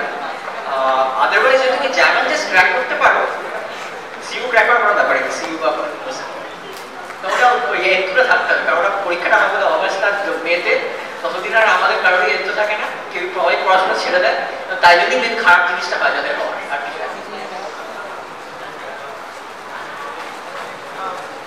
এক্সপেরিমেন্টাল ফিজিক্সে রিসার্চ করতে গেলে যে যন্ত্রপাতি বা যে ইনস্ট্রুমেন্টস লাগে সেইগুলোকে কিন্তু মানে সেগুলো ইলেকট্রনিক্স বেসড। সুতরাং মনে কর কেউ একজন হাই এনার্জি ফিজিক্স এক্সপেরিমেন্টে পিএইচডি করছে, হ্যাঁ, তাকে কিন্তু ইলেকট্রনিক্সটা খুব ভালো জানতে হবে। আমি একদম আমার লেভেল থেকে বলছি, মানে আমি তো যেহেতু এক্সপেরিমেন্টাল ফিজিক্স হাই এনার্জিতে পিএইচডি করেছি, আমাকে একদম ওই নিউক্লিয়ার ইনস্ট্রুমেন্টেশন মডিউল এনআইএম নিয়ে তার প্রোটোটাইপ টেস্ট করার ব্যাপার স্যাপার ছিল। সুতরাং তুই রিসার্চে তুই যে কোনো ফিল্ডেই যাস না কেন, তোর ইলেকট্রনিক্সের প্রতি ভালোবাসাটা কিন্তু সেখানে তোকে খুব হেল্প করবে। ঠিক আছে, নেক্সট কোয়েশ্চেন। হ্যাঁ, সেটা আমি না বলতে পারছি না কারণ আমি থিওরিক্যাল ফিজিসিস্ট, এবং এমন কিছু অনেক কিছু ইমাজিন করতে হবে যেটা সৌরভদা আমাদের ওখানে আছে, ওকে এমন এমন ল্যাটিস ইমাজিন করতে হবে যেটা আঁকাই অসম্ভব প্রায়। ঠিক আছে, মানে 3D ল্যাটিস ইমাজিন করতে হবে, মানে এমন হয়েছে যে আমি আর সৌরভদা চার্ট পেপার নিয়ে বসেছি, বোঝা আঁকছি আর কি পুরো জিনিসটা, যাতে প্রবলেমটা বুঝতে পারি, প্রোগ্রামিংটা যেটা করছি আমি সেটা বোঝাচ্ছে না। তো হ্যাঁ, এটা হয়তো হায়ার লেভেলে, কিন্তু ওটা লাগবে, ওটা হচ্ছে বেসিক। তারপরেরটা হচ্ছে যে তুমি যদি কোনো গ্রাফিক্স নিয়ে কাজ করো বা কোনো ল্যাটিস নিয়ে বা কোনো হাইফাই অ্যাস্ট্রোফিজিক্স নিয়ে কাজ করো, তখন ওটা অন্য লেভেলে, কিন্তু এইটুকু ইমাজিনেশন তো রাখতে হবে। ফিলোসফির সম্পর্কটা কি, মানে ফিলোসফিটা বেসিক ব্যাপারটা হচ্ছে আমার যা ওপিনিয়ন, ফিলোসফি হচ্ছে physics without proof. Physics without proof is philosophy. Physics philosophy plus mathematics, সেটাই মোটামুটি ফিজিক্স হয়। ফিলোসফিটা কিন্তু খুব ফান্ডামেন্টাল লেভেলের কাজের ক্ষেত্রে ফিলোসফিটা লাগে, আদারওয়াইজ কিন্তু যদি একটা কাজকে এগিয়ে নিয়ে যেতে চাও, অত বড় ফিলোসফি না হলেও চলবে। তবে it is a fact the best works require lot of foresight, not philosophy, foresight. সেই ফোরসাইটটা তোমাকে রাখতে হবে।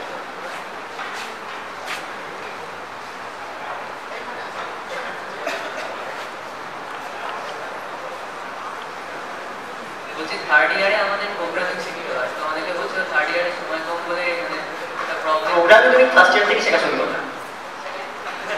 প্রোগ্রামিং আমি পার্সোনালি বলবো যে আমি জানি না ওয়েস্ট বেঙ্গলের বোর্ডের সিলেবাস কেমন করেছে, আমাদের আইসিসি বোর্ডে ক্লাস 8 থেকে প্রোগ্রামিং শিখতে হয় প্রপার। ঠিক আছে, এবং সেটা খুব জরুরি। জাভা আর সি প্লাস প্লাস শেখা ইজ দ্য বেস্ট, এবং সি দিয়ে এখন আইদার সি বা ফোরট্রানই ব্যবহার করা হয় এখন, বা সি প্লাস প্লাস যাই। তো আমি বলবো প্রোগ্রামিং যত তাড়াতাড়ি সম্ভব শেখা যায় ততই ভালো, এবং আমি বলবো ফোরট্রান শেখো, ম্যাথমেটিক্যাল পড়া শিখে নিতে পারবে, আর পাইথনটা শিখে যাবে। ঠিক আছে, আর প্রশ্ন?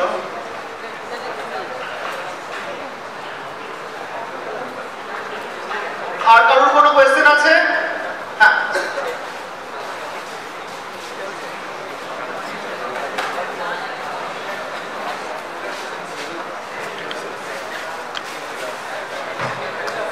আচ্ছা, আরো যদি কম্পিটিটিভ মাইন্ড নেই, অথচ বেশি কিছু জানতে চায়, অনেক কিছু জানতে চায়, তাহলে তার কোন পরীক্ষাটা দেওয়া হবে? কম্পিটিটিভ এক্সাম না ইউনিভার্সিটি? কম্পিটিটিভ এক্সাম দিতেই পারে না, তার কাছে কোনো প্রবলেম নেই। ম্যাক্সিমাম কি হবে যে পাবে না, আর তো কিছু না। আইআইটি যাওয়ার জন্য হয়তো আইআইটি বা যাওয়ার জন্য বেসিক্যালি তোমার আইআইটি যাওয়ার ইচ্ছা নেই, দ্যাট ইজ ফাইন, ঠিক আছে, আমি মানছি, সেটা কোনো অসুবিধা নেই। কিন্তু কম্পিটিটিভ এক্সাম তবুও দেওয়াটা ভালো।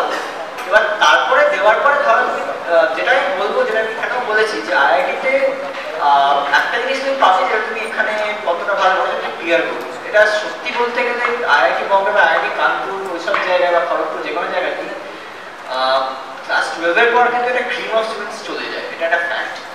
এবং ওই পিয়ার গ্রুপের সাথে কোন পিয়ার গ্রুপের তুলনা হয়, মানে আমি নিজের পার্সোনালি দেখেছি, মানে দে আর অ্যামেজিং। এবং ওদের সাথে থাকা এবং ডিসকাস করা এবং ওদের সাথে ইন্টারাক্ট করতে হয়, মানে ইউ ক্যান বি রিয়েলি আমার অনেক বন্ধুরা আছে যারা ইন্টারাকশন করতো না, আমি মোটামুটি one of the few interact with them, and interaction করে আমার প্রচুর লাভ হয়েছে। I knew a lot of things, নতুন করে জেনেছি, ওদের টেকনিক্স কিছু শিখেছি, এবং ম্যাথমেটিক্যালটা ওখান থেকে একজন আমাকে রীতিমতো শিখিয়েছে, এবং সে এখন বিশাল, সে নিজে এখন ওলফ্রামের যে স্টিফেন ওলফ্রাম তার সাথে বৈঠক করে।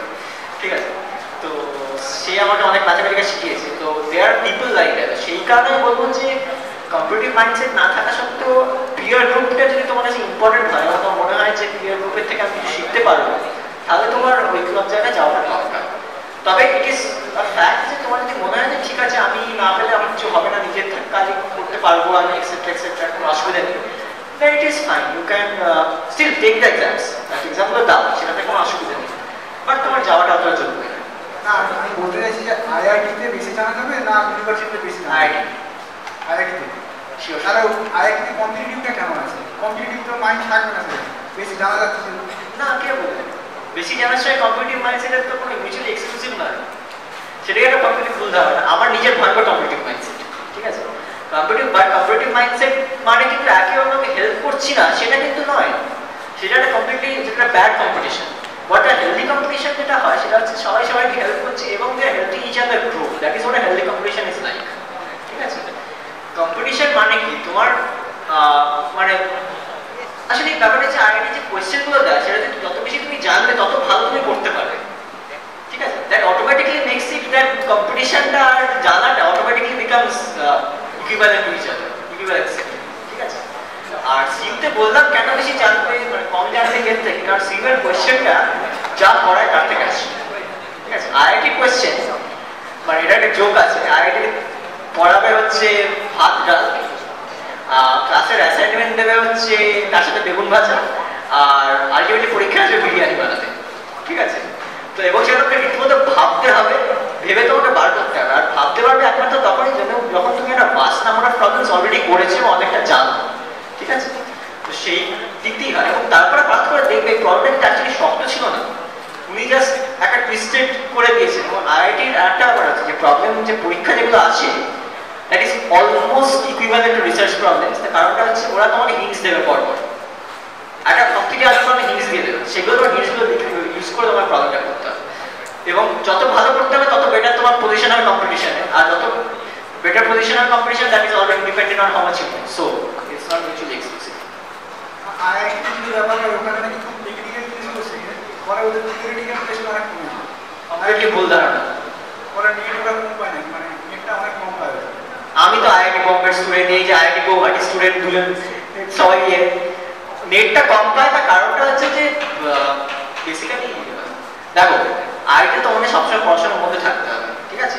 নেটের কিন্তু একটা সত্যি কথা বলো, নেটের question is bogus, completely bogus, ঠিক আছে। ওটা রোড লার্নিং এর উপর বেস করা, যত মনে রাখতে পারবে যে একটা অঙ্ক দিয়ে দিয়েছে পিভি কি বলে ওই স্পেশাল গ্যাস লগুলো করতে দিয়েছে, তারপরে বলেছে কোনটা বি ইকুয়াল টু 3b না ওটা বার করা, অত ক্যালকুলেশন করে কার কে বার করতে পারবে অত টাইমের মধ্যে 10 মিনিট লাগে একটা ক্যালকুলেশন করতে, ওটা তো মুখস্থ রাখতে হবে, যত মুখস্থ রাখতে পারবে তবেই সে করতে পারবে, ঠিক আছে।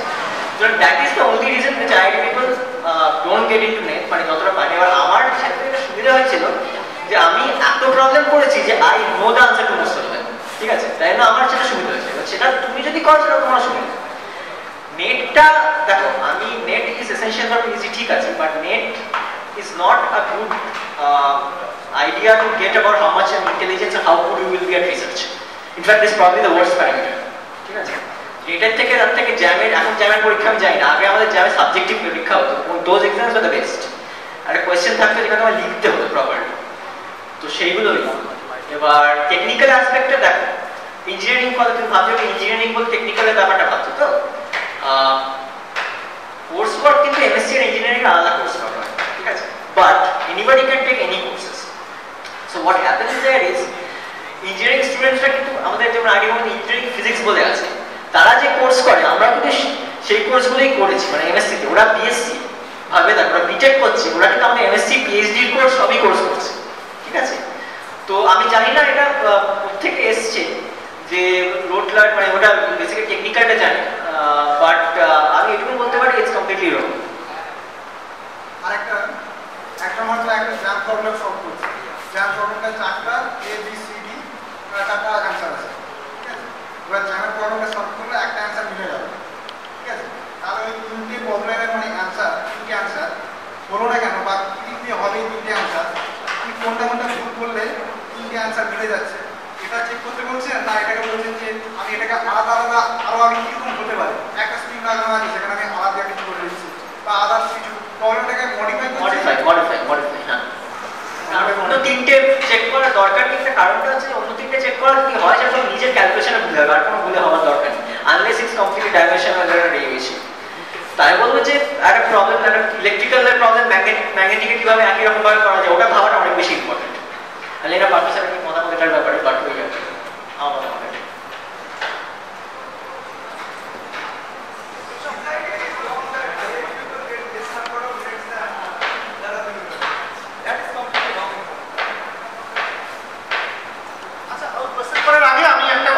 সেটা হচ্ছে যে অনেকের একটা ধারণা আছে যে IIT is better for engineering but not for core science courses, মানে সেটা কিন্তু ধারণাটা কিন্তু একদমই আমার মনে হয় ভুল।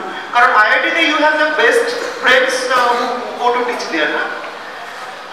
সিইউতে যেটা বললো যে আমাদের ইউনিভার্সিটিগুলোতে বেসিক্যালি কি হয় যে তোকে একটা ক্লাসে পড়াতে পারে যে অ্যাসাইনমেন্ট দিয়ে দিল, হ্যাঁ, এবার পরীক্ষার কোয়েশ্চেনও দেখবি আনলেস আনটিল মডারেটর সেটাকে খুব বেশি চেঞ্জ করেছে, ওই একই টাইপের কোয়েশ্চেন যা অ্যাসাইনমেন্টে দিয়েছিল সেগুলোই এসছে। কিন্তু আইআইটিতে কিন্তু কোয়েশ্চেনের প্যাটার্নটা পুরো অন্যরকম, ওই ভাগদান দিয়ে বিরিয়ানি করতে দেবে আর কি, এরকম ব্যাপারটা আর কি। তার মানে তোমাকে কতটা পড়তে হবে যাতে তুমি পরীক্ষার সময় গিয়ে ওই টুইস্টেড প্রবলেমটা আনসার করতে পারো, দ্যাট ইজ ইম্পর্টেন্ট।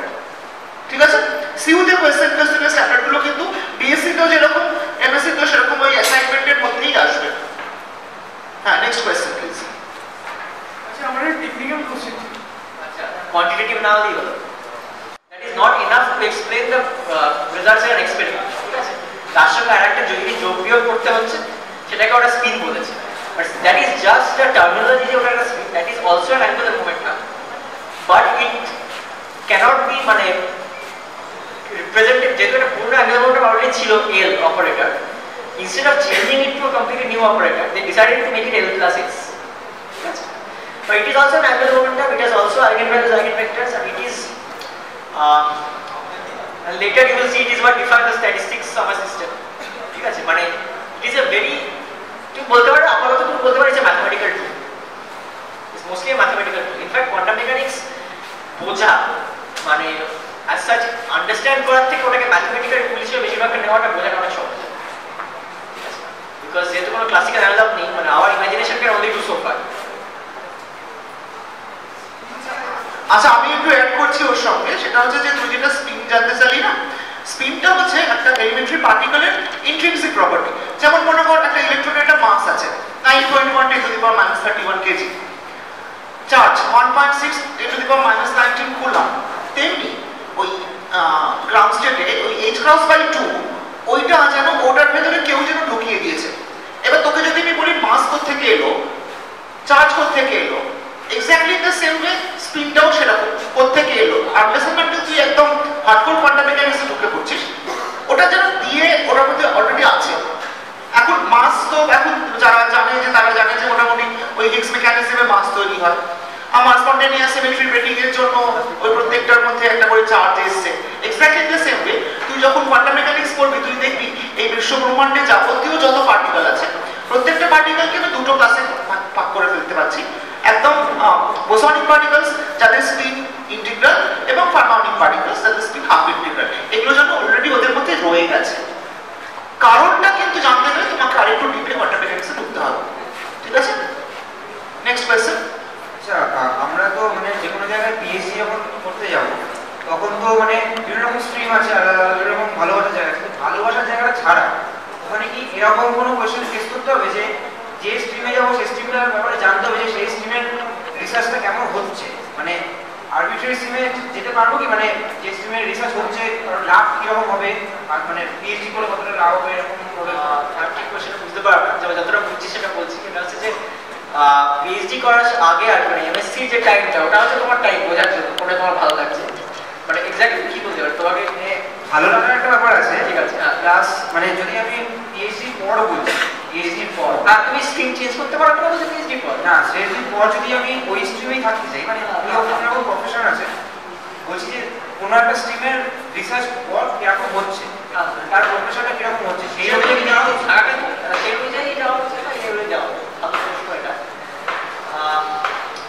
দেখো আমি বলবো যে একটা কিছু করতে গেলে when you take it something as a job or as something you do an entire life you have to love it, ঠিক আছে? এবার তুমি দেখবে যে কয়েকটা তোমার জায়গা বেশি ভালো লাগে, তোমার কয়েকটা জায়গা কম ভালো লাগে, ভালো লাগে। আমি বলবো প্রথম তোমার নিজের ইয়েটাকে তোমাকে স্ট্যাম্প করতে হবে। তোমার যে ফিজিক্স ওয়ার্ল্ডে তুমি যে আছো সেটা স্ট্যাম্প করার জন্য তোমার কিছু পেপার ওয়ার্ক করতে হবে। তাহলে তুমি কিন্তু একদম ভালো লাগে না এইসব জায়গায় তুমি কাজ করতে তুমি পারবেই না। তোমার হয়তো একটু কম ভালো লাগে কিন্তু তবুও ভালো লাগে এইসব জায়গায় তোমার বসে বসে কাজ করতে পারে। ইনফ্যাক্ট আমি এক্সাম্পল দিই, আমি এমএসসিতে যখন পড়ছিলাম I had decided I am never going to take up part integral জ্যামিতি। ঠিক আছে, আমার জঘন্য লাগলো পার্ট ইন্টিগ্রাল ফর্মুলেশন এবং ভয়ঙ্কর বাজে। কলেজে বলুন কলেজে প্রফেসর চাকরিটা কিন্তু সেটা খারাপ চাকরি নয়, সেটা আমি সত্যি কথা বলছি, যারা আছেন পাশে বলে না সত্যি কথাই বলছি। সুতরাং এবং তখন কলেজে প্রফেসর করার সময় তুমি নিজের কাজ করতে পারবে, মানে টাইম হয়তো কম পাবে বাট সাবজেক্ট আমার বন্ধ হয়ে যাবে। অনেক দেশে যে গাইডের সঙ্গে যে পলিটিক্সের ব্যাপারটা ওটা কিরকম? আমি কোনোদিন কোনো পলিটিক্স ফেস করিনি, আমি জানি সৌরভরাও কোনো পলিটিক্স কিছু ফেস করিনি। হ্যাঁ, যেটা হয় মাঝে মাঝে যে আমাদের হঠাৎ করে গাইডের মনে হয় যে দুদিনে পেপার খাইয়ে ফেলতে হবে দিয়ে দুপুর সকাল 10টার সময় ওরা ফোন করে বলে যে হ্যাঁ এই গ্রাফটা হয়ে গেছে, আমরা তখন সবাই ঘুম থেকে উঠছি। তো ওই টাইমটা ফেস করতে হতে পারে, বোঝানো যে না স্যার হয়নি আজকে, কি চাপ হতে পারে। বাট অ্যাজ সাচ পলিটিক্স এখানে আমার হয়নি। তবে আমি শুনেছি যে বিদেশে বরঞ্চ পলিটিক্সটা হয় because it's a matter of race, রেসের একটা ব্যাপার আছে ডিফারেন্স। কিন্তু ইন্ডিয়াতে পলিটিক্স যদি তুমি গাইডের সাথে নিজে একটা হাম্বল এবং ইগোটাকে তুমি সরাতে পারো, এবার গাইডকে যদি তুমি দেখো যে অ্যাটলিস্ট তোমার নিজের point even put your point across without being too arrogant about it, এরকম কোনো সমস্যা হওয়ার কথা না। একজন গাইডের কাছে তুই যখন পিএইচডি করতে ঢুকি, মানে you have registered yourself as a student of the guide, সেটা গাইডের দায়িত্বর মধ্যে পড়ে তোকে পিএইচডিটা দিয়ে বাড়ানো যায়, বুঝতে পেরেছিস? এবং পলিটিক্স কোন জায়গায় নেই, কোন জায়গায় নেই তুই বল না, সব জায়গাতেই পলিটিক্স আছে, কিন্তু তোকে গা বাঁচে চলতে হবে, তোকে নিজের কাজটা করে নিয়ে বেরিয়ে আসতে হবে। এবং ও যেটা বললো যে দেখো তুমি তো একজন মাস্টারমশাইয়ের কাছে যাচ্ছ, গাইড তো সব তোমার মাস্টারমশাই বলেছো না, তো আমার মনে হয় না সেরকম মানে বিদেশে হয়, এখানে আমি খুব একটা বিশেষ সুযোগ মানে হয়, একেবারেই হয় না বলবো না, অল্প স্বল্প হয়, কিন্তু সেটা তুই নিজেকে ওই আনফর্চুনেট ধরে টেকনিক্যাল। ঠিক আছে, নেক্সট কোয়েশ্চেন। দাদা তুমি বললে মানে সিইউএর থেকে আইআইটি এমএসসি লেভেলটা একটু হাই হয়, আইআইটি আর জেস্ট এই দুটোর মধ্যে কোনটাতে ফিজিক্স ব্যাপারটা একটু ভালোভাবে জানা যায়, মানে জেস্ট যেহেতু ইন্টিগ্রেট পিএইচডি হয় এমএসসির সাথে সাথে পিএইচডি, এই ঠিক মানে বুঝতে পারি। ওটা আমি তো বলার সময়ই বলেছিলাম, দেখো বেসটা জ্যামের মধ্যে আইআইটির মধ্যে কোনো পার্থক্য নেই। আইআইটি হলো যেটা এক্সট্রা সুবিধা, যেটা হচ্ছে পারিপার্শ্বিক যে বিকাশ, যেটা কারণ আইআইটি তুমি মানে যতগুলো স্পোর্টস আছে পৃথিবীতে বলে সব স্পোর্টস খেলতে পারবে, দ্যাট ইজ আমি এগুলো বলছি কারণ এটা ইম্পর্টেন্ট, শুধু ফিজিক্স করতে তো হবে না, তোমার ফার্স্ট টাইম লাগবে এবং স্পোর্টস সব খেলতে পারবে। এবং হ্যাঁ, তো আর একটা ব্যাপার যেটা বললাম যে হচ্ছে এমএসসি আর ইন্টিগ্রেট পিএইচডি। ইন্টিগ্রেট পিএইচডিটা হচ্ছে যদি তুমি চান্স পেতে চাও আর অন্য জায়গায়, মানে বিদেশে তুমি যেতে চাও, তাহলে তোমার ইন্টিগ্রেট পিএইচডি নিয়ে তোমার চাপটা এই কারণে যে it will be difficult for you to get out of the integrate PhD. ঠিক আছে, ওটা সহজে ছাড়ে না কিন্তু, বাট আদারওয়াইজ কোয়ালিটি ওয়াইজ একটা জিআইএফআই আর একটা আইআইটি কানপুর বা আইআইটি বোম্বে পড়াশোনা কোয়ালিটি ওয়াইজ কিন্তু কোনো পার্থক্য আমি বলবো না। আসলে ওই ইন্টিগ্রেটেড পিএইচডির মধ্যে একটা কোর্স করা থাকে, মানে 4th সেমিস্টার। অনেকে যেটা করে সেই 4th সেমিস্টারটাকেই, মানে 4th সেমিস্টার যে প্রজেক্টটা সেটাকেই পিএইচডি টপিক হিসেবে কন্টিনিউ করে। মানে ইফ ইউ আর ডিটারমাইন্ড যে আমি পিএইচডি করবোই, এবং আমি জানি যে একটা টাইমও ব্যাপার আছে, যে তুই প্রথমে একটা 2 বছরের এমএসসি করলি, তারপরে পরীক্ষা দিয়ে আমাকে পেতে হবে, সেটা একটা আনসার্টেনিটির মধ্যে পড়ে, মানে আমাকে নেটটা পেতে হবে বা আমাকে যে অনেক কোথাও জেস্টি পেতে হবে। ইন্ডিয়ান পিএইচডি ঢুকে বলে তো নিশ্চিত যে আমি একটা পিএইচডিটা নিয়ে বেরোবো, ঠিক আছে, তোকে কিন্তু সবই করতে হচ্ছে।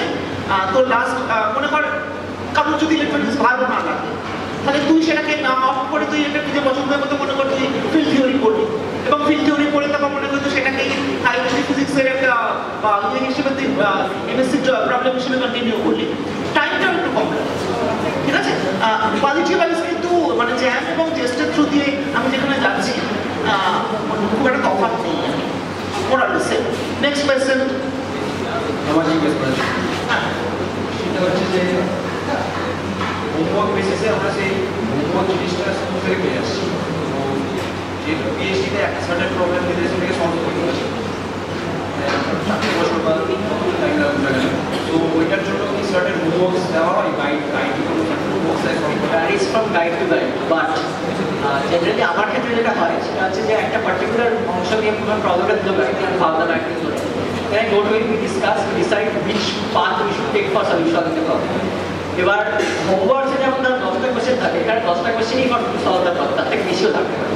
এবারে ফার্স্ট কোশ্চেনটা আমরা যেটা করা যাচ্ছে, এটা হলো এই ধরনের পার্টিকুলার রেজিমিয়াম আনসারটা ডাইরেক্ট থিওরি থেকে বার করে দিচ্ছে, ওটা কোথায় করবো দুজনের আনসার ম্যাচ করা অনেক গাইড করে না, আমাদের খুবই ভালো যে কেউ ক্যালকুলেশন পুরো করে এবং আমার ক্যালকুলেশন পুরো থাকে, তো ম্যাচ করা ম্যাচ করে তারপর নেক্সট স্টেপে গেছে। তো হ্যাঁ হোমওয়ার্ক যদি বলো যে এইরকম, তো সেটা ঠিক আছে। আর টাইম স্পেন্ড হলে টাইম স্পেন্ডটা ফ্লেক্সিবল, কিন্তু রাবারকেও বেশি স্পেস করে ছেড়ে যাবে, কিন্তু অত ফ্লেক্সিবল না।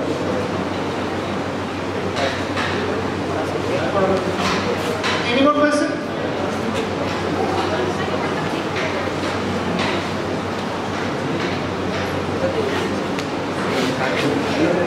দেখতে পাচ্ছি যাই হোক কি হবে আমার ফিজিক্সের কোন জায়গাটা ভালো লাগে সেটা আমি নিজেও জানি না, আদৌ ফিজিক্সটা ভালো লাগে কিনা সেটাও আমি ঠিক করে বলতে পারবো। আমারও এই অবস্থায় কোনো কিছু করতে গেলে আমি উপরে উপরে করে চলে গেলাম, একটা কোয়েশ্চেন আমি তুলে পারবো তখন আমি কি করলাম ডেপলি করে শুরু ডেপলি করতে গিয়ে কোয়েশ্চেনটা চলে গেলাম এগুলি ওগুলি সেগুলি দিয়ে এমন জায়গায় গিয়ে পৌঁছলাম তার সঙ্গে কোয়েশ্চেনটারই কোনো সম্পর্ক, মানে কোয়েশ্চেনটা অ্যাকচুয়ালি কিছু তার সঙ্গে লিঙ্কটাই বুঝে পাচ্ছে না। তো এগুলো কি করবো ক্লিক করবো না? ডেপলি যা পড়লি সেটা কি তোর মনে থাকে পুরোটা পরে না, মনে থাকে না বলেই তো লিঙ্কটা বুঝে পাচ্ছে,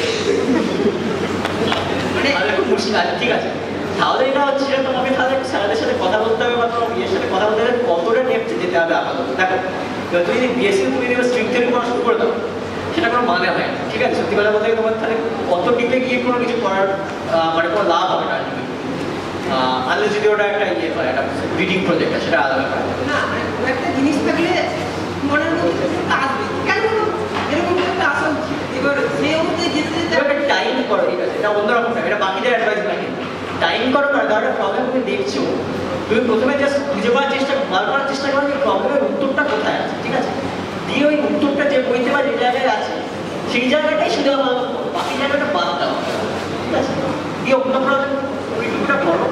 তবে আমি এটা বলবো যে আমি কিছুটা ওভাবেই পড়েছি, মানে আমি প্রথমে উপরি করতাম তারপরে ইনডেপথ করতাম, কিন্তু আমি নিউ ওয়ে টু স্টপ, ওটা স্ট্রং এক্সপিরিয়েন্স থেকে আসবে। তোমার এটা কত করে চিরকালের এই প্রবলেম চিরকালের আমি 11-12 ফিজিক্স একবারই ভালো ছিল না, খুব ভালো কথা আমার প্রতি অবস্থা অনার্স ফিজিক্স পড়ছি, এটা ফিজিক্সটা ভালো লাগে বলে নয়, অন্য সাবজেক্ট একটু খারাপ লাগে।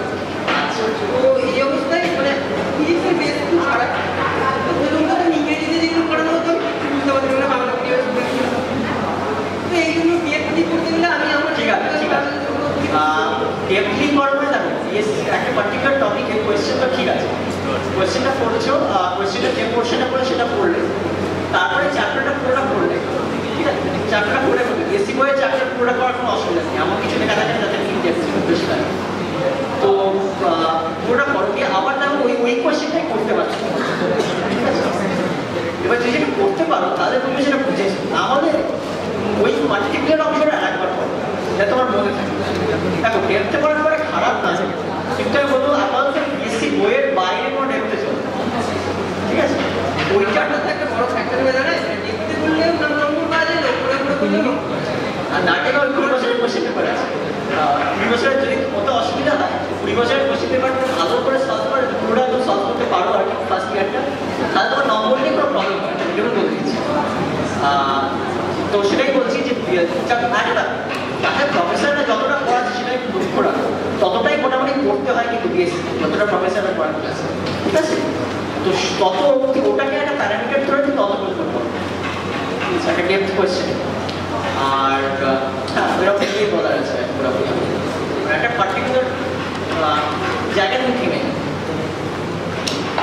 আচ্ছা আমি তোর কোয়েশ্চেনের উত্তরে বলছি, হ্যাঁ এটাও বললো যে তুমি কতটা পড়তে হবে, একদম মাস্টারমশাইরা আছে ডাইরেক্টলি জিজ্ঞেস করবি যে এই জায়গাটা আপনি বলুন, ভালো করে বুঝতে গেলে কোন বইটা ফলো করবো, এই বইটার আপনি মান করে দিলে কোনটা থেকে কতদিন পড়ে দিন মাস্টারমশাইরা হেল্প করবে, চিন্তা করার কিছু। আর আরেকটা ইয়ে যে ওভার অ্যাম্বিশিয়াস হয়েছে, আমি ফার্স্ট ইয়ারের এমন কয়েকজন স্টুডেন্টকে জানি যারা মানে লেজেন্ডার বা আনমাইন্ড করতে পারছে না, তাদের তক্ষুনি মানে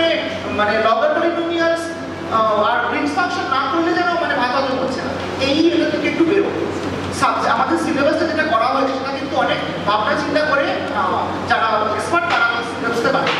সুতরাং তুমি তোমার সিলেবাসটা একদম পারফেক্টলি কমপ্লিট করে তারপর যদি তুমি দেখো যে তোমার কাছে আরো বেশি করার স্কোপটা রয়েছে বা টাইমটা রয়েছে, then you have freedom to go into the higher things. মানে ফার্স্ট ইয়ারে রিভিশন না পড়লে একদম মানে জীবন বৃথা হয়ে গেল, ওই মনোভাবটা নিও না। যেটুকু তোমার সিলেবাসে আছে সেইটুকু খুঁটিয়ে আমি বলছি সেটাই তুই তোর টিচার থেকে মাস্টার বসে থেকে যে বলুন কোন জায়গাটা থেকে কোন বই থেকে কীভাবে পড়বো, ঠিক আছে? সবচেয়ে ভালো হচ্ছে সে আমার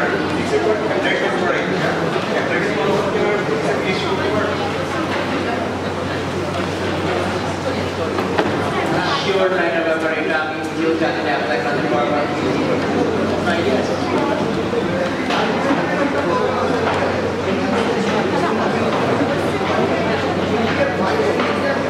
আর ইন্ডিয়ার বাইরে কোথাও প্রবলেম হবে এটা আমি ক্যান্ডিডেট বলতে পারি, কিন্তু ইন্ডিয়ার ভেতরে আমি কিন্তু বলতে পারছি না। ইন্ডিয়ার বাইরে সব কিছু তুমি একটা ডবল বিটেড পিএসসি করে পিএইচডি আর এনভায়রনমেন্টাল ফিজিক্স আর এনভায়রনমেন্টাল সায়েন্স, তো সাথে কোনো অসুবিধা নেই।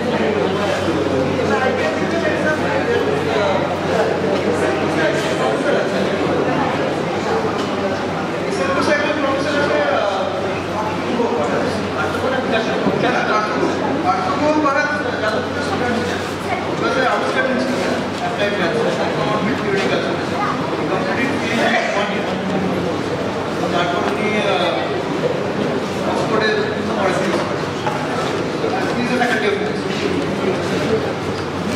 এবং উনি পেনরোজের সাথে কাজ করেন,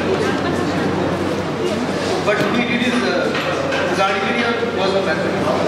এবং আমার পার্সোনাল এক্সপিরিয়েন্স আছে যে আমার জুনিয়র ওই অ্যাপ্লাইড ম্যাথ থেকে ফিজিক্সে শিফট করতে চেয়েছিলাম, আমি দেখেছিলাম যে পার্টিকুলেশন বা কলকাতা ইনস্টিটিউট করা যেত, বাট আমি জানি যে বাইরে বাইরে মেবি।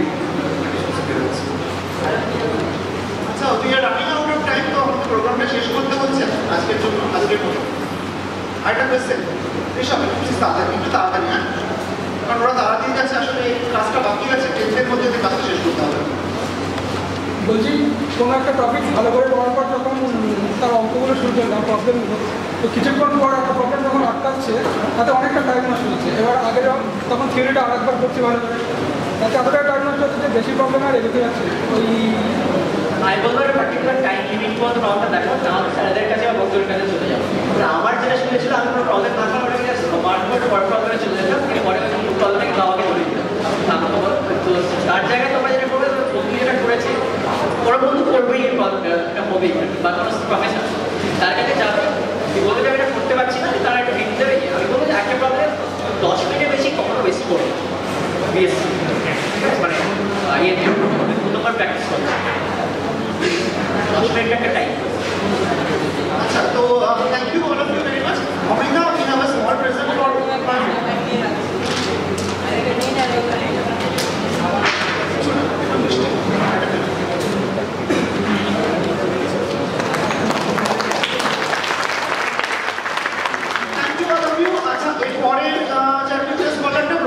নভেম্বরের শেষের দিকে হবে।